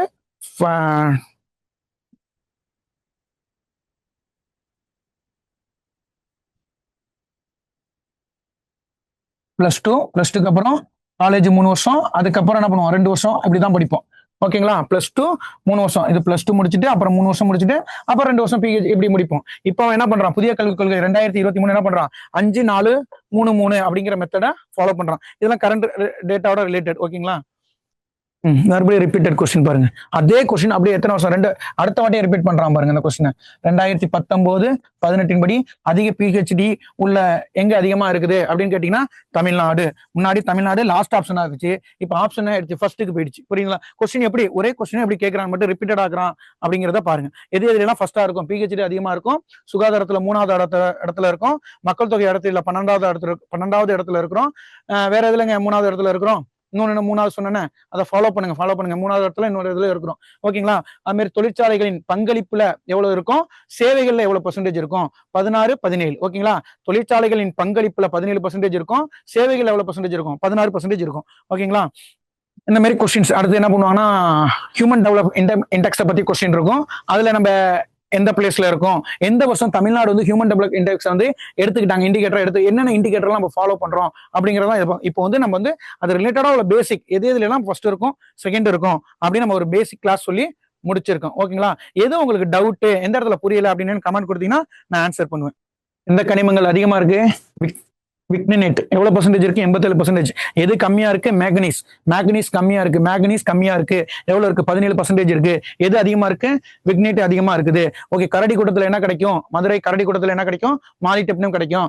ஏற்காட்டுல என்ன கிடைக்கும், பாக்சைட் கிடைக்கும். இதெல்லாம் கொஞ்சம் பாத்துங்க. நம்ம நாட்டின் மக்கள் தொகை பாருங்க எவ்வளவு இருக்குன்னு பாருங்க, 7.2 கோடி. ஓகேங்களா? 6வது இடத்துல நம்ம என்ன பண்றோம், தமிழ்நாட்டு பெரிய மக்கள் தொகையில 6வது இடம், அடர்த்தியில் எத்தனாவது, 12வது இடம். எவ்வளவு அடர்த்தி இருக்காங்கன்னா ஒரு சதுர கிலோமீட்டர்ல 555 பேர் இருக்காங்க. இந்தியா 2001 எவ்வளவு இருக்காங்க, 480 பேர் இருக்காங்க. இந்திய அளவுல 382 பேர். நகரமயமாதல் எவ்வளவு இருக்கு அப்படின்னு பாத்துங்க. ஓகேங்களா? பாலின விகிதத்துல எத்தனாவது பிளேஸ், இதுதான் சொன்னேன். பாலின விகிதத்துல சுகாதாரத்துல 3, சுகாதாரம் பாலின விகிதம் ரெண்டும் ஒரு கனெக்டிவிட்டியான பாயிண்ட். பாத்தீங்களா? யார் யாருக்குன்னா கேரளா புதுச்சேரிக்கு அடுத்து 3வது பிளேஸ்ல இருக்கும். ஐஎம்ஆர் எவ்வளவு இருக்கும், 34, நம்ம 17. எம்எம்ஆர்ல எவ்வளவு இருக்கும், 159, 79. வாழ்நாள் எதிர்பார்ப்பு எவ்வளவு இருக்கும், 67, 70. கல்வி அறிவுல எவ்வளவு இருக்கும், நம்ம அவன் வந்து 74.04. இந்தியா நம்ம 80.33. நம்ம எப்பயுமே இந்தியாவோட அதிகமா தான் இருப்போம். ஏன்னா இந்தியாங்கிற 28 ஸ்டேட்டையும் கம்பேர் பண்ணி போடுவான், நம்ம தமிழ்நாடு பத்தியும் கம்பேர் பண்ணி போடுவோம். ஓகேங்களா? அப்புறம் பாலின விகிதம் எவ்வளவு இருக்கு அப்படின்னு பாருங்க. ஓகேங்களா? இந்த பாருங்க, மகப்பேறு 1 லட்சம் மகப்பேறு, குழந்தை வந்து ஒரு வயதுக்குள் 1000 பேர். ஓகேங்களா? எந்த வருஷம் டேட்டா இந்த மகப்பேறு இறப்பு விதத்தில் கேரளா 61. மகப்பேறு இறப்பு விதத்துல நம்ம எத்தனாவது பிளேஸ்ல இருக்கோம், நிதி ஆயோக்கின் அறிக்கை வந்த பாருங்க, நிதி ஆயோக். ஓகேங்களா? நிதி ஆயோக் அறிக்கையின்படி நம்ம 3வது இடத்துல இருக்கோம். இங்க பாருங்க, இதுவும் 3வது இடம். ஃபர்ஸ்ட் இடம் யார் இருக்கா, கேரளா இருக்கா. 2வது இடம் இருக்கா, மகாராஷ்டிரா இருக்கா. குழந்தை இறப்பு விதத்துல யார் இருக்கா, குழந்தை இறப்பு விதத்துல 17. இது நாட்டின் சராசரி 34 ஆகும். ஓகேங்களா? இது வந்து அவன் எந்த இதுன்னு ரிலீஸ் பண்ணல, இதுக்கான ரிலீஸ் பண்ணிருக்கான். அப்ப நம்ம இந்த மாதிரி உள்ள டேட்டாவை பாத்துக்கோங்க. ஓகேங்களா? வாழ்நாள் எதிர்பார்ப்பு எவ்வளவு, நம்ம 70 இருக்கும், அவன் 67.4 இருக்கான். ஆனா இங்க பாருங்க 67.9. ஓகேங்களா? இது பெண்கள் ஆண்கள், அது ரொம்ப ரேரு. இந்த அட்லீஸ்ட் இதையாவது தெரிஞ்சுங்க, எவ்வளவு இருக்கும், இந்தியா லெவல்ல எவ்வளவு இருக்கான், தமிழ்நாட்டுல லெவல்ல எவ்வளவு இருக்கான். ஓகேங்களா? எழுத்தறிவு விகிதம் இந்தியா அளவுல எவ்வளவு இருக்கான், நம்ம எவ்வளவு இருக்கோம். இந்தியா அளவுல எவ்வளவு இருக்கான், 70.04. நம்ம வந்து 80.33 அளவுக்கு இருக்கும். ஓகேங்களா? அடுத்து மொத்த உள்நாட்டு உற்பத்தி, நான் என்ன சொன்னேன், மொத்த உள்நாட்டு உற்பத்தி தமிழ்நாட்டின் மொத்த 2016-17 படி $207.8 பில்லியன் உள்ளது. இயர் 2016-17 படி $207.8 இருக்குது. இப்ப எவ்வளவு அப்படிங்கறத நம்ம பாத்துக்கணும். ஓகேங்களா? இந்த பாருங்க, தமிழ்நாடு சவுதி அரேபியாவோட எவ்வளவு இருக்கு, நியூசிலாந்தோட இருக்கு. $207.8 இருக்குது மொத்த உள்நாட்டு உற்பத்தியில. 2017-18 படி எவ்வளவு இருக்கும் அப்படின்னு கேட்டீங்கன்னா $207.8 மில்லியன் இருக்கிறோம். இது யாரோட அதிகம், குவைத் நாட்டோடையும் நியூசிலாந்தோடையும் நம்ம அதிகமா இருக்கும். ஓகேங்களா? அவுட்லுக் இது வந்து ஐஎம்எஃப் ரிலீஸ் பண்ணுது. இந்த அதாவது மொத்த உள்நாட்டு உற்பத்தி ஒரு ஒரு பகுதியிலும் எவ்வளவு இருக்கு அப்படின்னு சொல்றது யாருன்னு கேட்டீங்கன்னா ஐஎம்எஃப் ரிலீஸ் பண்ணுது. ஓகேங்களா? ஐஎம்எஃப் அதையும் பாத்துங்க. யார் ரிலீஸ் பண்றா அப்படின்னு கேட்டீங்கன்னா ஐஎம்எஃப். மொத்த உள்நாட்டு உற்பத்தியை ரிலீஸ் பண்றது யாருன்னு கேட்டீங்கன்னா ஐஎம்எஃப். ஓகேங்களா? அடுத்து துறைவாரியான பங்களிப்பு. இல்ல இது வரைக்கும் எதுவும் டவுட் இருக்குதா? டவுட் இருந்தா கேளுங்க. டவுட் இருந்தா சொல்லுங்க. அடுத்த கிளாஸ் வந்து இன்னும் கொஞ்சம் டெப்தா பார்க்கலாம். ஓகேங்களா? இது ஒரு பேசிக் இன்ட்ரோடக்ஷன் கிளாஸ். இதெல்லாம் முதல்ல இருக்கு, ரெண்டாவது இருக்கு, இதை பார்த்துனாலே உங்களுக்கு ஐடியா கிடைச்சிரும். அடுத்து நம்ம அப்படியே மிங்கிள் பண்ணி போகலாம். எதுவும் டவுட் இருந்துச்சுன்னா என்கிட்ட கேளுங்க. எதுவும் தப்பு ராங் இருந்துச்சுன்னா நீங்களும் ரெஃபர் பண்ணிட்டு சொல்லுங்க. எதுவும் டவுட் இல்லைன்னா கிளாஸை ஃபைண்ட் அவுட் பண்ணிக்கலாங்க. ஓகேங்களாங்க?